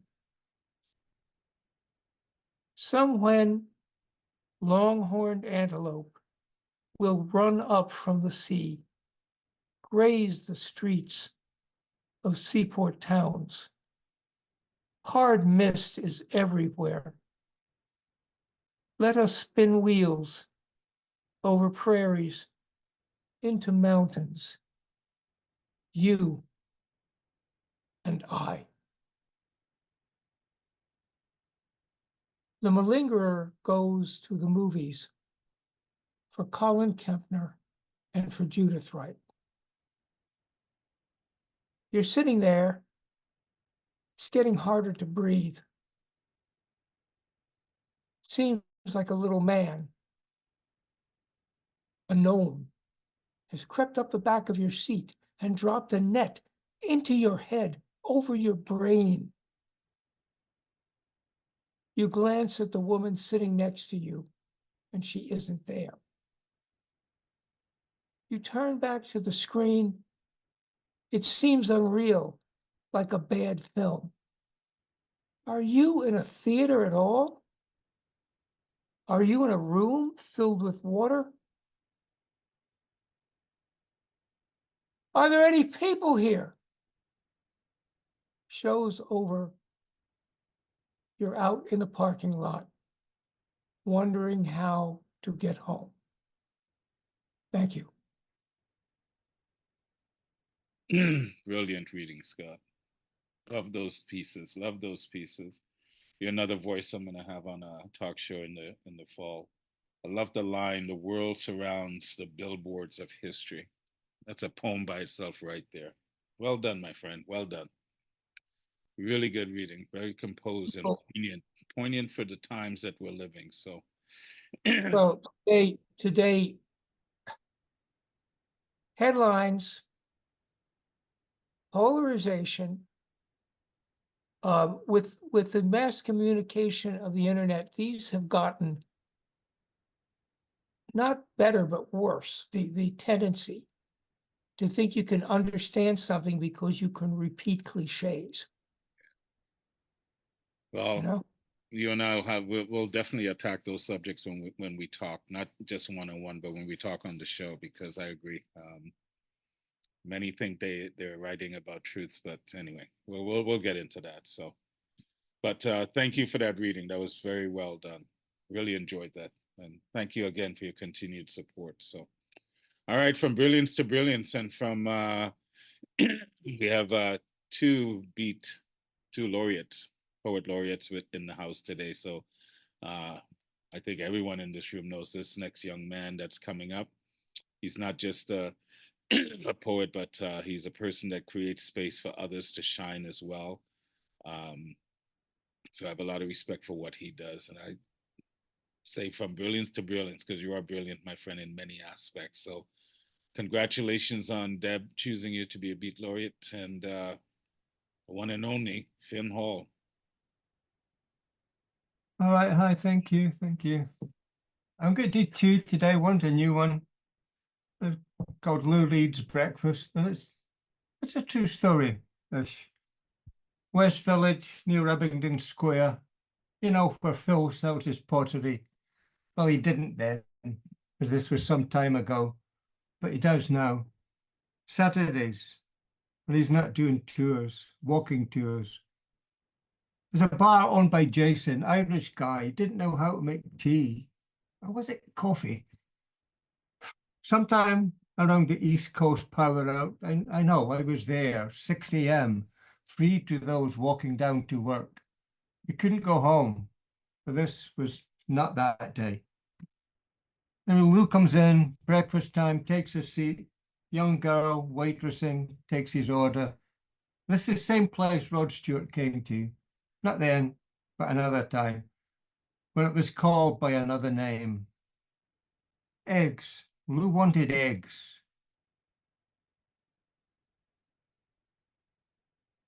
Near the park where Tony Soprano took his kids to play. The actor, not the gangster. The gangster lived in New Jersey. Different eggs, fried, poached, scrambled maybe, something like that. All on one plate. Probably a coffee too, not on the plate, obviously. Oh, one more thing, miss. Make sure they aren't touching each other. Stopping, put her pencil away. Not today, she thought. I don't think this place is right for you, she said, and you're definitely not right for this place. She turned away, turned him out, back onto the sidewalk to find somewhere else to get breakfast. Maybe at the bus stop, where Carmela Soprano was known to go. The actress, not the gangster's wife. She lived in New Jersey. Her boss, the waitress I'm talking about, the young Irish guy who didn't know how to make coffee or was it tea? Didn't mind. Agreed with her. I didn't know her. I knew him. I helped him give free teas and coffees to the power out walkers. The day after we didn't see Pirates of the Caribbean. And this one is, this one's actually in the new book Deborah's just publishing, the the Beat Poetry Anthology. It's called Amnesia Hotel. Somewhere in the back of my mind, I've traveled there. It's the place we always meant to go, where memories are best forgotten. You've been there. You know you have, even though you don't remember. It's closer than you think. Small bar, cheap drink, concrete everywhere. Nothing to make you want to go back. At least I don't recall it had.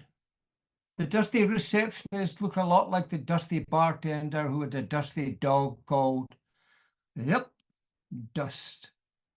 Looked like a cross between a border collie and a sloth. Moved like the latter and couldn't be bothered to bark like the former. It's the kind of place, well, like the dream you thought you had, and you woke up not knowing anything about it other than you thought you dreamed. Timeless, in a way of broken clocks, always reading 17 minutes past 8. You're not sure if it's morning or evening. I know it's green, unlike the Amnesia Hotel, which is beige in a grey way. The only vegetation is some sorry-looking weeds growing begrudgingly in the cracks at the bottom of this sign pole, and even the tumbleweeds avoid it if it has to. Boring cars park in the shadow of shadowy buildings, shacks disguised as room, and the evening sun doesn't hang about long enough to offer relief. One-night stays, passers-by, going to places they want to remember, forgetting why they stopped there, middle of nowhere. But it's still somehow somewhere, I guess. She met me by the vending machine, the one outside at the rear of the laundry room, where the heat blended with the noise and condensation from the washers. No dryers, just a line of old rope where the linen hung and dried.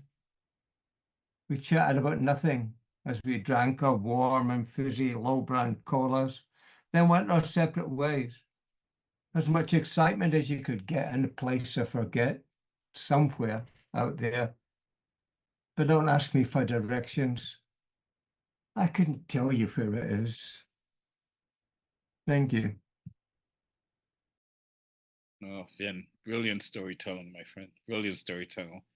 Almost felt like I was at the edge of a bog coming into a city and watching the streets, shadowy buildings, casting shadows. Beautiful. Well done. Well done. Well done. Thank you for coming here today. Appreciate it. Appreciate it. All right. From brilliance to brilliance, we'll stay across the pond. They call him Lantern Carrier. The mic is yours, my friend. That was quick. I didn't expect beyond that soon. Great. You, my light of paradise. I shall look at you the way I look at moonlight, pure, incandescent and unblemished. My soul shall paint your smile the way Da Vinci painted Mona, mysterious, intimate and unsullied, tracing the grandeur of your beauty to the end of timeless time. You'll be my rainbow, hovering on the crest of sunsets and horizons, unfurling to the light like radiant sunflowers. Your hues a mesmerizing tapestry, adorning my core with your breathtaking rays. Together, we'll listen as the larks sing, carry the olive branch of the dove in flight, inside our golden temple. Like magnolias, I shall always blossom in your firmament of light, like seasonal spring, paying homage to the unspoken glory of creation. Until tomorrow, I shall leave the shutters closed so that the decor and ambience of your wondrous silhouette will remain imprinted deep down in the tabernacle of my soul forever. I had searched endlessly for you, for eons without success, yet you came suddenly, me unaware, until you slipped into my being like the moon does at twilights when I am stargazing. I so cherish those I love yous in silence, for they make my breath quickens, my pulse beat that much faster, my inner sanctum fluttering, like mariposas, like butterflies. Oh, love, I pray that I will never take you lightly. I see your cute smile hidden in the folds of moonlight and dancing in shooting stars. You blush in the aroma of jasmines, hide in the scented wafts of petunias, lavenders, roses, and camellias. Your love for me is timeless, and in my silent moments, when my inner storms have been abated, I can hear your I love yous resonate in an enthralling melody in the sacred longing of my heart. I shall always worship at the feet of your stunning beauty, me, being wooed into serenity by the songs you sing so sweetly that I become entranced by your captivating eloquence, the stir of your unspoken cadences, mesmerizing the magnificence of my soul. The butterfly within me becomes like the wings of a condor, for amidst its immaculate deftness, there's a vibrancy and hope accompanied by a freedom that soars to immeasurable delights. I know that desire can play endless tricks with the emotions, but you, my sweetest Shima, dazzles within and without. Again, you like a most nourishing tea, revealing your essence only when I exert myself in brewing meticulously. I sit at your table, my heart overflowing with the delectable nature of thy taste. The full moon is near, but even as my heart and awe prepare for the magnificence of its glory, my soul whispers sweet mutterings to you, my sweetheart, lover of unspoken beauty.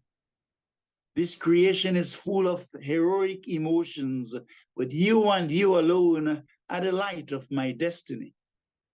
I would like to say you're bewildering, ineffable, that I miss you, yet just as I sometimes stare at stars, at constellations in silent wonder, so too, whenever I gaze at you, I become mute and inebriated, drunk with the wine of celestial bliss, such as can only be experienced by a bridegroom, distraught from the agony of longing by your supernal sweetness. Lantern Carey, thank you. Oh, the sweet fragrance of Lantern's words. I shall look at you like I look at the moonlight. Brilliant line. Then again, Thank you. I think your whole poem is just one brilliant line upon a brilliant line upon a brilliant line. So thank you, Lantern. Good to have you back. It's been a while. Good to hear your voice. Thank you. Good to hear your voice again. All I right. saw you on Thursday night. Sorry? I saw you on Friday morning. Was it Thursday morning? Thursday morning, I guess. Yeah. Yeah. Heart of the artist. Getting I don't know, long in the memory, short in the memory, I guess. All right, continue on from brilliance to brilliance. Principe, the mic is yours, my friend. Another voice I haven't heard in a little while, so. A rising colored man's head is protruding out of the circular silver lid.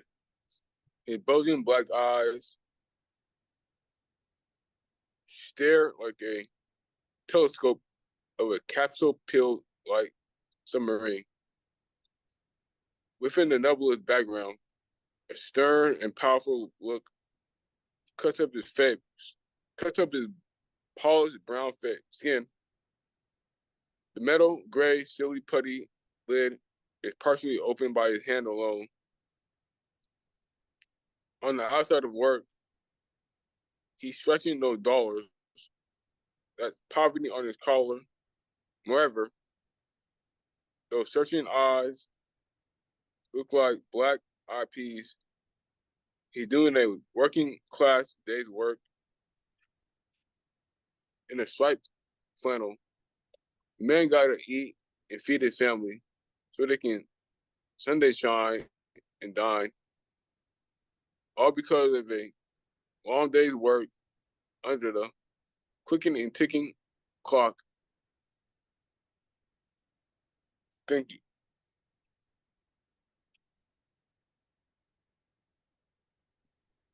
I love the fact you're just giving us one poem now, but it's very powerful. I don't know if I captured the beginning part, working for the dollar, but I love the second part, poverty on his collar. That's a brilliant line, Principe. That is a brilliant line, my friend. Did I get the first part right? Yes. Okay. But that second, oh man, when as soon as you said that, it just hit me. That's a brilliant line. Poverty on his collar. Yeah, your writing is definitely morphing into a different stratosphere. Keep going, keep going, keep going. Good to hear you again. Very powerful piece. Thank you for being here. Thank you. All right, from brilliance to brilliance, a voice I haven't heard in a while. I know she's been a little busy with life, but it's good to have her back. From brilliance to brilliance, Leah, the mic is yours. I will pause the recording because she's going to share with us a new piece. Brilliance to brilliance. All right.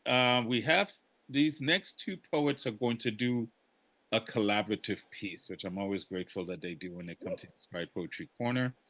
But they're also, I want them to have their allotted time for themselves. So I'll call you both up, Neil and Mona, and then I'll let you guys decide how you're going to do it. If you're going to do your collaborative piece and then do your own individual set, or you're just doing a collaborative piece and you're not doing an individual set.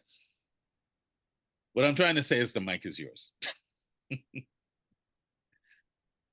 Thank you, Raul. I will go first. I wanted to first say thank you to Paul. I really enjoyed your set. I really did, especially the poem about the box of happiness. I was just wanted to mention, I just recently had a conversation with my son about it. And I was telling him, you don't get happy by getting things. And he goes like, Mom, I don't know what you're talking about.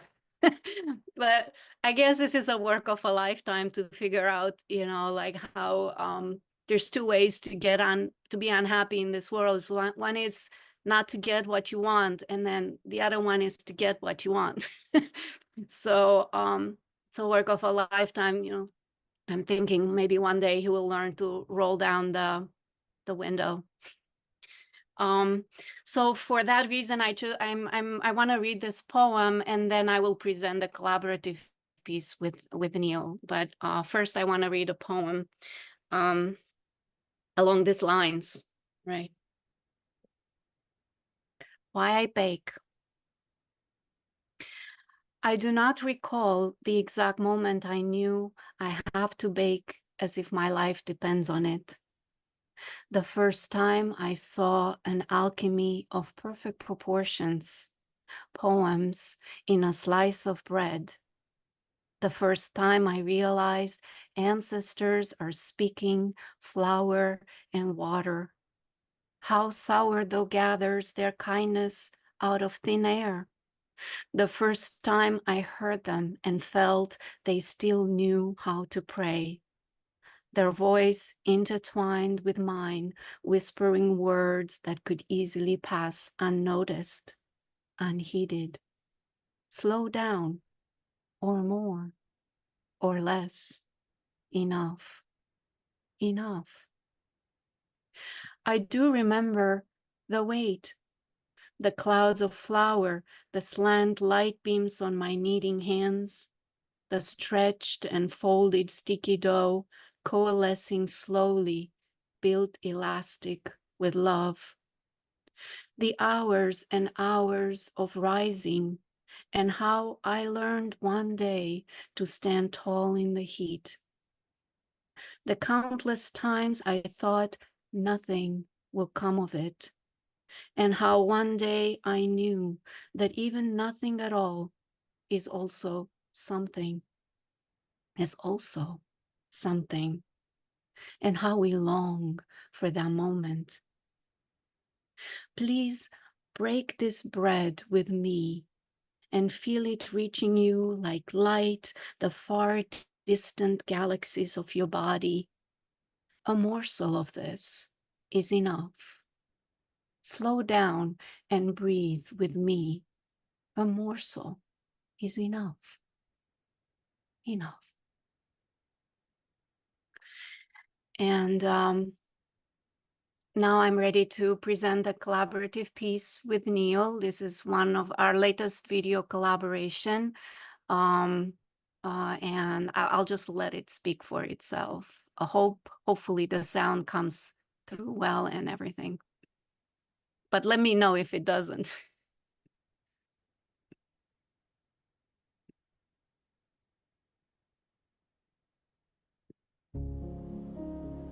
Egret, white. Her presence, a pause. Whiteness, an invitation, a blank page. Standing in silent solitude, balance between earth, water, and air. Wingspan hidden until she senses in you a readiness to roam. Like you, she finds peace near bodies of water, yet will fly to air, carrying with her parts of your soul. When the time is right, return to ground she will. She will study patterns to the rippling water, the mathematics of swirls, the hieroglyphics to the ancient beat of water on rock. Messages before and after her maiden flight. Luminous in her simple flight, only white feathers and black rock, slippery, mad-laced with algae and clams, wet with a mist of ages. Here I am with you, the ocean pouring over us, haze, white waves, white visions. Facing the water, the egret quiet as her reflection in the tranquil pool, poised and patient like a nun in prayer. The fish eyed and caught, gulped slowly, no escape. As we watch, white hair drapes my shoulder. The horizon line close like waves broken on this or other shore. Just the same, life will get us, just the same.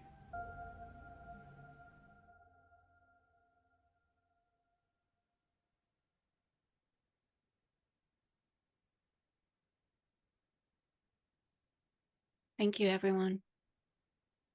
Now I'll turn it over to Neil. Thanks, Mona. Yeah.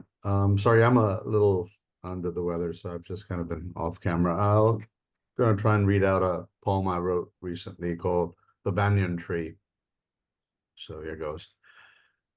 Age is a measure of worth. Age is a matter of girth.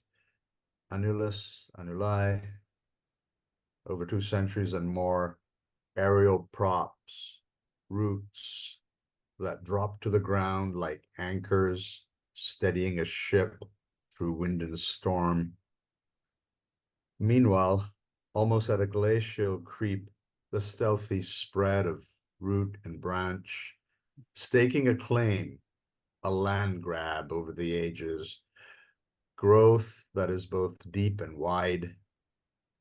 Under its shade, the Buddha is said to have sat 7 straight days to gain all the wisdom of the ages, all that there was to know on earth and possibly in heaven.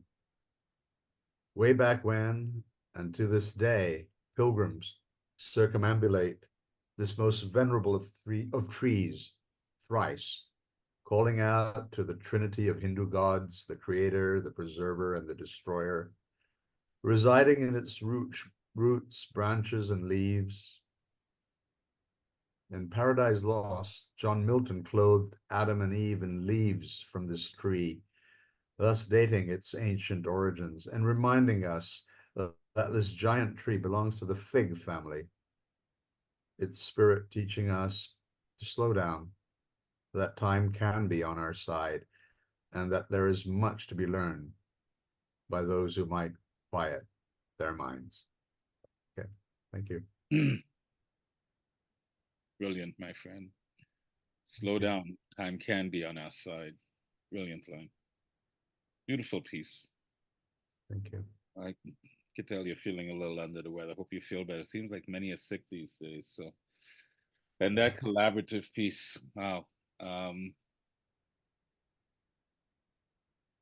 Fly to air, take flight to air, carrying a part of your soul.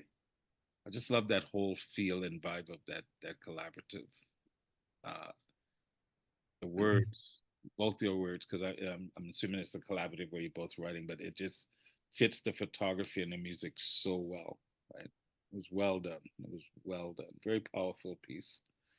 Powerful, and yet I feel the serenity from it. So thank you so much. And Mona, your first piece, Baking Like My Life Depended on It, man, so many images came out from that piece. I remember the first thought was I almost felt like I was taken to Auschwitz and watching someone having to do something for their life, and then right back to your kitchen as a mom, preparing food for your children, like your life depended on it, because it did, because their life depends on it. So that was a brilliant piece. Well done. Well done. Well done. All right, guys, we're getting close to the end. From brilliance to brilliance, we have, and then there were three left. We have our poet friend from the refugee camp in Malawi. Bienvenue, the mic is yours, my brother. You have up to 5 minutes to dazzle us. What do you got?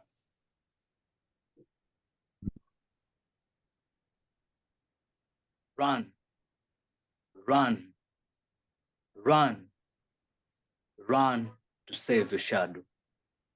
Run, run, run to save your shadow. I was born, I was not counted as an orphan. When I grow up, problem faces me. Evening to be born, a new following day, I lost my mother. I lived some years, my mother disappeared. I feel the power of tears. All words have ears. I'm coming from a poor family where we are poorly educated. Our houses are made from bamboos, covered with coconut leaves. Chains of high mountains surrounding us, and there were no way to communicate with others. My mother died in silence of pains. It hacked, but it was voided by a stream of life. Father died of nothing in pockets. Life is heavily weighted in Africa. Children are grave diggers of elders, dying of stinking ghosts and dreams of them. It is cruelly emotional esteemed to my pure feelings. Orphans are all over, including I. Run, run, run to save a shadow. When I look at my parents, I see 100 millions. Why I should succeed in life. Good afternoon, morning, evening, everyone who is here. My name is Bienvenue Ruhigita. I'm living in Malawi in a refugee camp, but I'm originated from DRC Congo, which is Democratic Republic of Congo. And I do write poetry because of the environment I'm living in. And I do summarize my life on a paper and represent it to people. That's why I do write poetry. And I know Father James will tell you more about my book. I won't say anything, but I'm having a short piece, which is called The Chapter of My Story. Here it goes. Open the Diva's book and found the chapter of my story.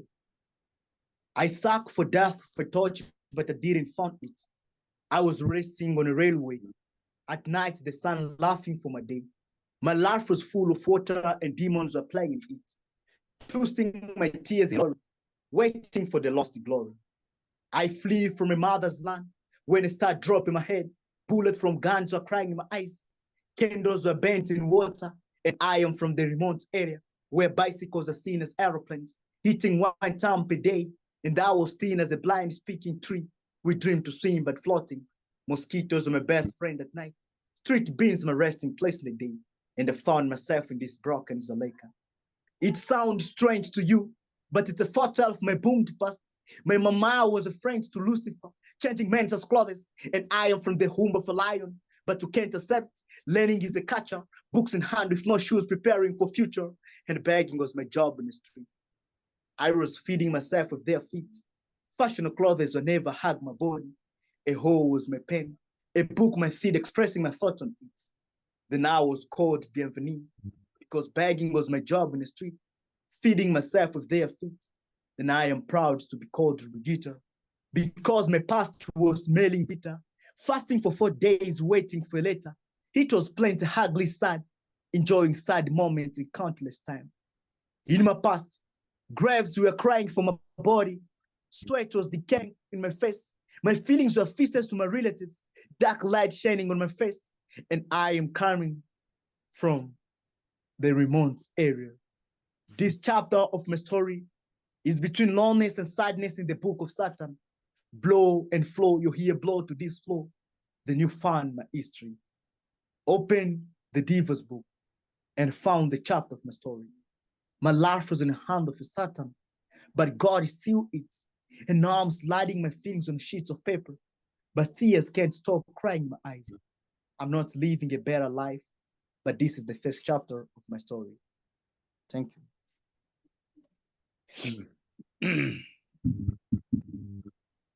Run, run, run. Wow. A land where bicycles are seen as planes. Life is relative, and I never try to downplay anyone's experience, but for us that live in the West, sometimes when we complain, we really have nothing to complain about. This young man is just a representative of a number of poets that live in this refugee camp in Malawi, trying to use poetry as a means to improve their lives and to get out. So I invite you, I don't believe in guilt, but I invite you to reach out to him. I have a post on the Inspired Poetry Corner about his book. Anjie and I are planning an event. We did an event about a month and a half ago, maybe 2 months ago now, to kind of just spotlight, Bienvenue and the other poets to give people a taste. I want to do another show because his book is out. There's an anthology of the poets in the refugee camp coming out. So I want to tie it together and do something, but I'm going to call upon the poetry community to help support these young poets. They're looking for help and not just money. They're looking for ways to improve their lives and using poetry to do so. And as fellow poets, I'm calling on you to help in whatever we can. I mean, money is a tight for many people, and I get it. But there are other ways to help. Reach out, get to know these young poets, because they are living in some of the most adverse environments that we can think of, and yet still not just keeping their heads above water, but they're actually giving us hope. So, right, go ahead. You got something to say? You can speak. Yeah, go ahead. Yes. If you have some, yeah. Hello? I thought you wanted to say something better. No, okay. I don't have something to say. But, like I said, reach out. I'll run the post again with his book. I believe it's on Amazon. Amy from Gestalt Poetry has been promoting it as well. So please take a few moments just to consider purchasing a book.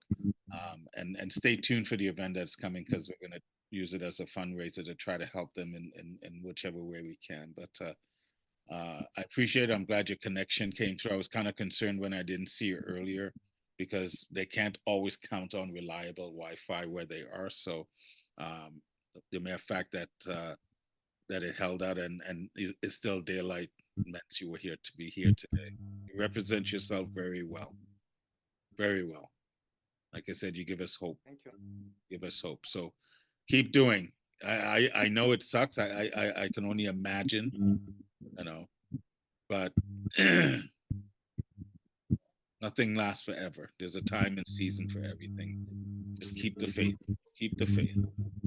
All right. Thank you, my brother. Thank you. Let's continue. We have two more poets before we call it a day. From brilliance to brilliance, Scott, the mic is yours, my friend. I think I spelled your name wrong with two T's. Did I not? No, thank you. Oh, it doesn't matter. I've got a couple of short old poems, then I've got a dog poem for those of you that ever had a rescue dog. I'll just say that I'm a retired teacher, retired principal, retired school superintendent, and for the last 34 years, I taught poetry. This is called Poetry 101. I never sat with Brodigan in a North Beach bar or hid out with Bukowski in the City of Angels. But if I had, I may have learned early what the pages don't reveal. Instead, I taught a poetry class to your abused, broken, and neglected children and started to give them metaphors, similes, and personification, but they knew figurative language well enough, tried to wear the face of normal, wanting to be like other kids, tried to hide the scars with just ink tattoos and too much mascara.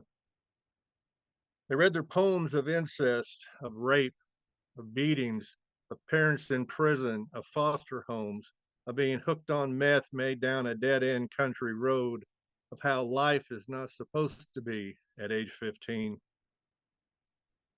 I learned that giving human characteristics to inanimate objects sometimes lessened the pain. But I changed my lesson plan when one of them asked, "Hey, teach, what is good poetry?" I suppose it is keeping your wounds close to the surface so they can heal quicker. Is that it? On most days it is.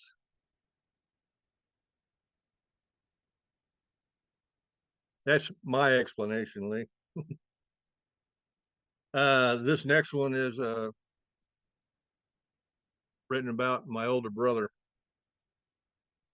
A son too embarrassed, for Mike. I heard when Johnny Cash died that Dylan said he was the North Star that you could guide your ship by.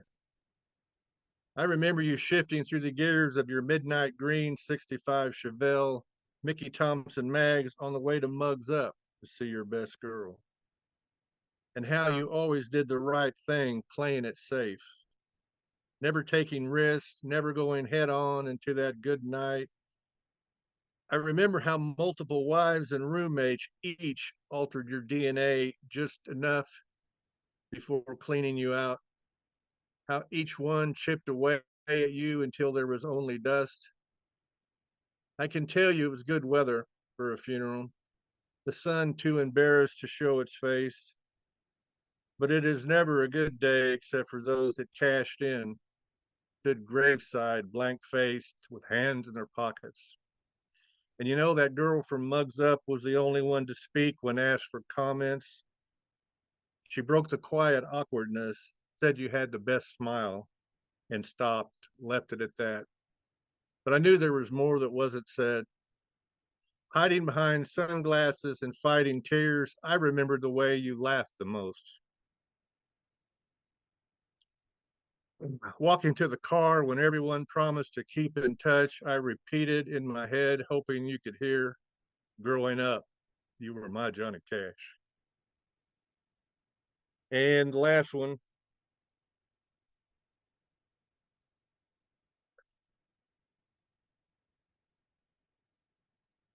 I'll try to read it.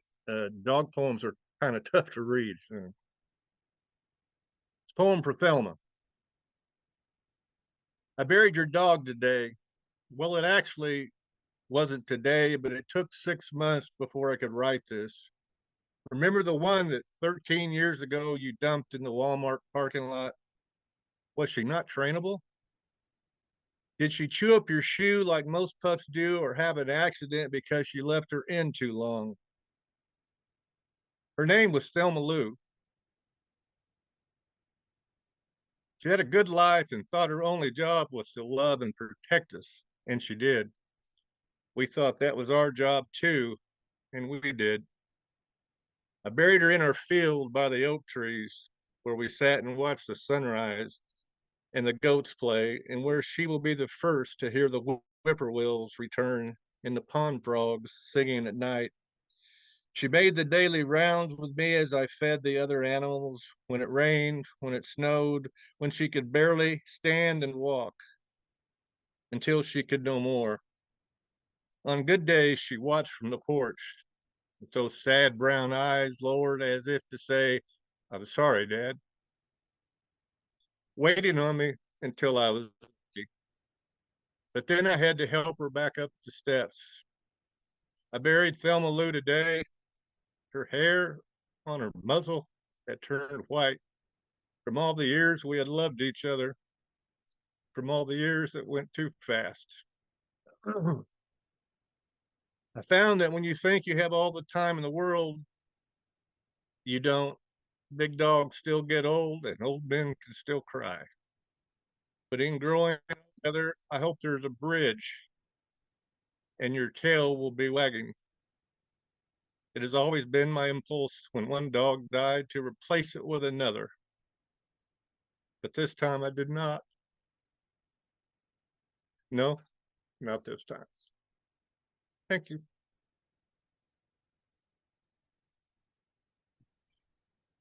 What a beautiful tribute, Scott.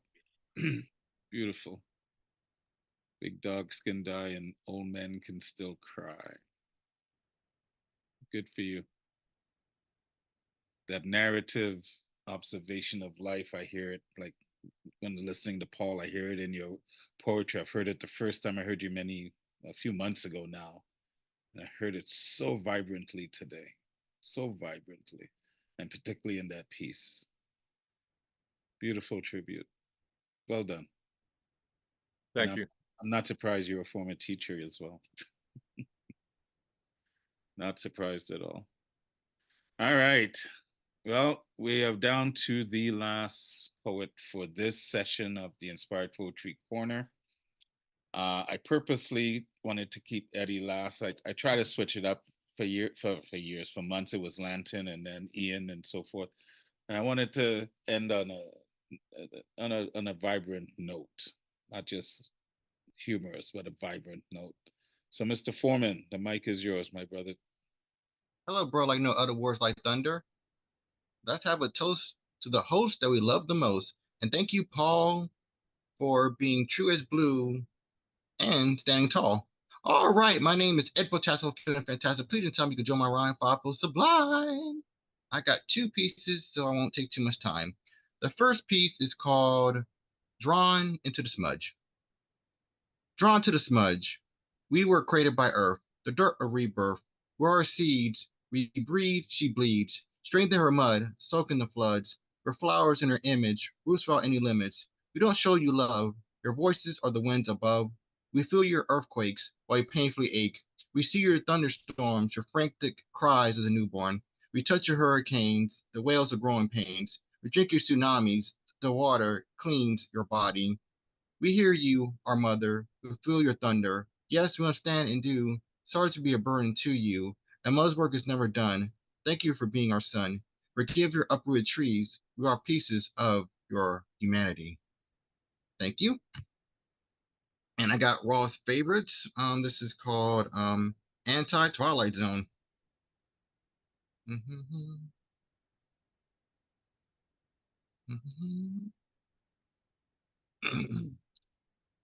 Get the voice right. In a world where food and utility prices are high, where fossil fuels are ruining their skies, where they toss common sense aside, where they use guns to shoot when someone offers them a ride. In a world full of mini or big flashing screens, where they accept technology, where few strip their humanity, where they slowly pollute their oceans and seas, where giving them likes or money fuels their sympathy. In a world where violence is on the rise, where a few make speeches or aren't so wise, where they wear strange outfits for a disguise, they don't care about quality, but size. In a world where a few of them act like sheep, where a few stop thinking, but a few leap into the frozen creek, where they laugh at their wounds so painful and deep, or offer them support makes you a creep. In a world where wealthy are jailed for enormous accusations, where they are avoiding the charges and travel to unknown destinations, where they drink the sun and decadent wine on a vacation, where they blame it on miscommunication or misinformation. In a world where a snob could be a queen or a king, where you show off your body, money, and sparkly rings, where it's cool to be a puppet on strings, where you look good, look at dance, or sing. In a world where they judge you by your race or skin, where only bullets and pleas transcend, where only cougar crops ascend, where life from within reaches an unforeseen end. In a world where huge epidemics are in the past, they refuse to wear a mask, where you should respect but not ask, where it's much more popular to be in a portable flask. In a world where it's cool to be a dumb but not smart, where completely nothing can be sold for equivalent art, where you could be sweet but it comes off tart, where it's about conflicting nonsense but not from the heart. In a world where you can travel to oceans or space, where they want to win the political race, where they can change everything, including their face, where they chase and chase to find their place. In a world, hold up, this isn't fantasy, but reality. Please forgive me of offering virtuality to your morality. It's not brutality of your criminality. It's to give liberality in your dimensionality. Thank you. Love that piece, Ed. Well, you know I do. I love that piece. It just makes so much sense, particularly in the world we're living today, where up is now down and down is now up. So, but then again, that's the decadence of living in a great society. So, but that takes us to the end of the show. Oh, I know. It went by so quickly, and that's why I say, don't look at the clock. Look at what we do when we gather and connecting. And I appreciate the kind words, Eddie. I'm not the host with the most when you have someone like Finn that sits here with you, who does just as much amazing work as, right? There's a lot of us. Inspired Poetry Corner is just one vehicle. And I'm just mimicking what Finn does with Blot, trying to highlight our humanity the best we can, whether we agree with what they have to say or don't say. Doesn't matter. We all have a voice. Can we share it openly and respectfully? This is why we gather. So as much as we came today to honor Paul, and we did, and then the others that have up to 5 minutes to recite, it's the time that we spend in connecting. It's not just the poetry. Poetry is the tool that we use to connect us. And hopefully poetry is the tool that we use to shed our light and spread our light throughout the world, and inviting people to connect to their own light and to find their own voice and to find their own poetry, because poetry is not just in the words. Poetry lives in the trees, it lives in the water, it lives in the air that we breathe. Poetry is all around. It's the rhythm and flow of life. This is why I love poetry. Mr. Richmond, you did us a great service today. And the more I get to know you, the more I'm fascinated by you. And I want to get to know more about you. And I look forward to future conversations. And thank you for honoring us today. The spotlight is on you, and everyone deserves to have the spotlight at least once in their lifetime, to have that spotlight and to have other humans gather and say you are worthy to be spotlighted, because we are human, and that should mean something. I am not Black. I am human. My pigmentation is dark, and I embrace it. I celebrate it.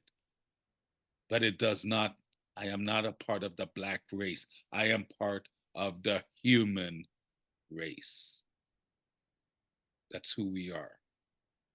The good, the bad, the ugly, and the beautiful of our humanity that we experience every day. So I thank you for coming and sharing part of your Sunday with us and creating our Inspired Poetry Corner Sunday kind of love. Thank you for bringing your gifts. No one gets paid to do this. We share freely. Why? Because we're poets.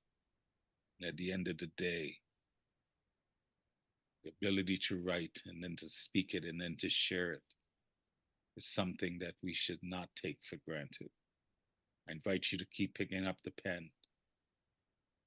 Make it your sword. Speak your truth. I don't care if I don't agree with you politically. I want to hear what you have to say. The exchange of ideas is one of our greatest strengths and our greatest freedoms that sometimes we do take for granted. If we're not sharing ideas, then what humanity do we have? So as you go off into your Sundays, whether it's morning, evening, or night, be that light that you are. Continue to shine. I'm grateful for you. I'm grateful today that we had not just Paul, but we had Alexandra and Angie and Ian, Scott, Finn, Lantern, Principe, Leah, Mona, Neil, Benvuen, Scott, Eddy, and then the others that showed up in support. And I want to give a shout out to Debbie for the National Beat Foundation. The work you're doing is fabulous as well, right? Keep doing what you're meant to do. We all have a purpose, and our purpose is to be shared, to inspire each other, to uplift each other. And I thank you for the continued support to the Inspired Poetry Corner. Keep supporting all the others. Finn, David's work.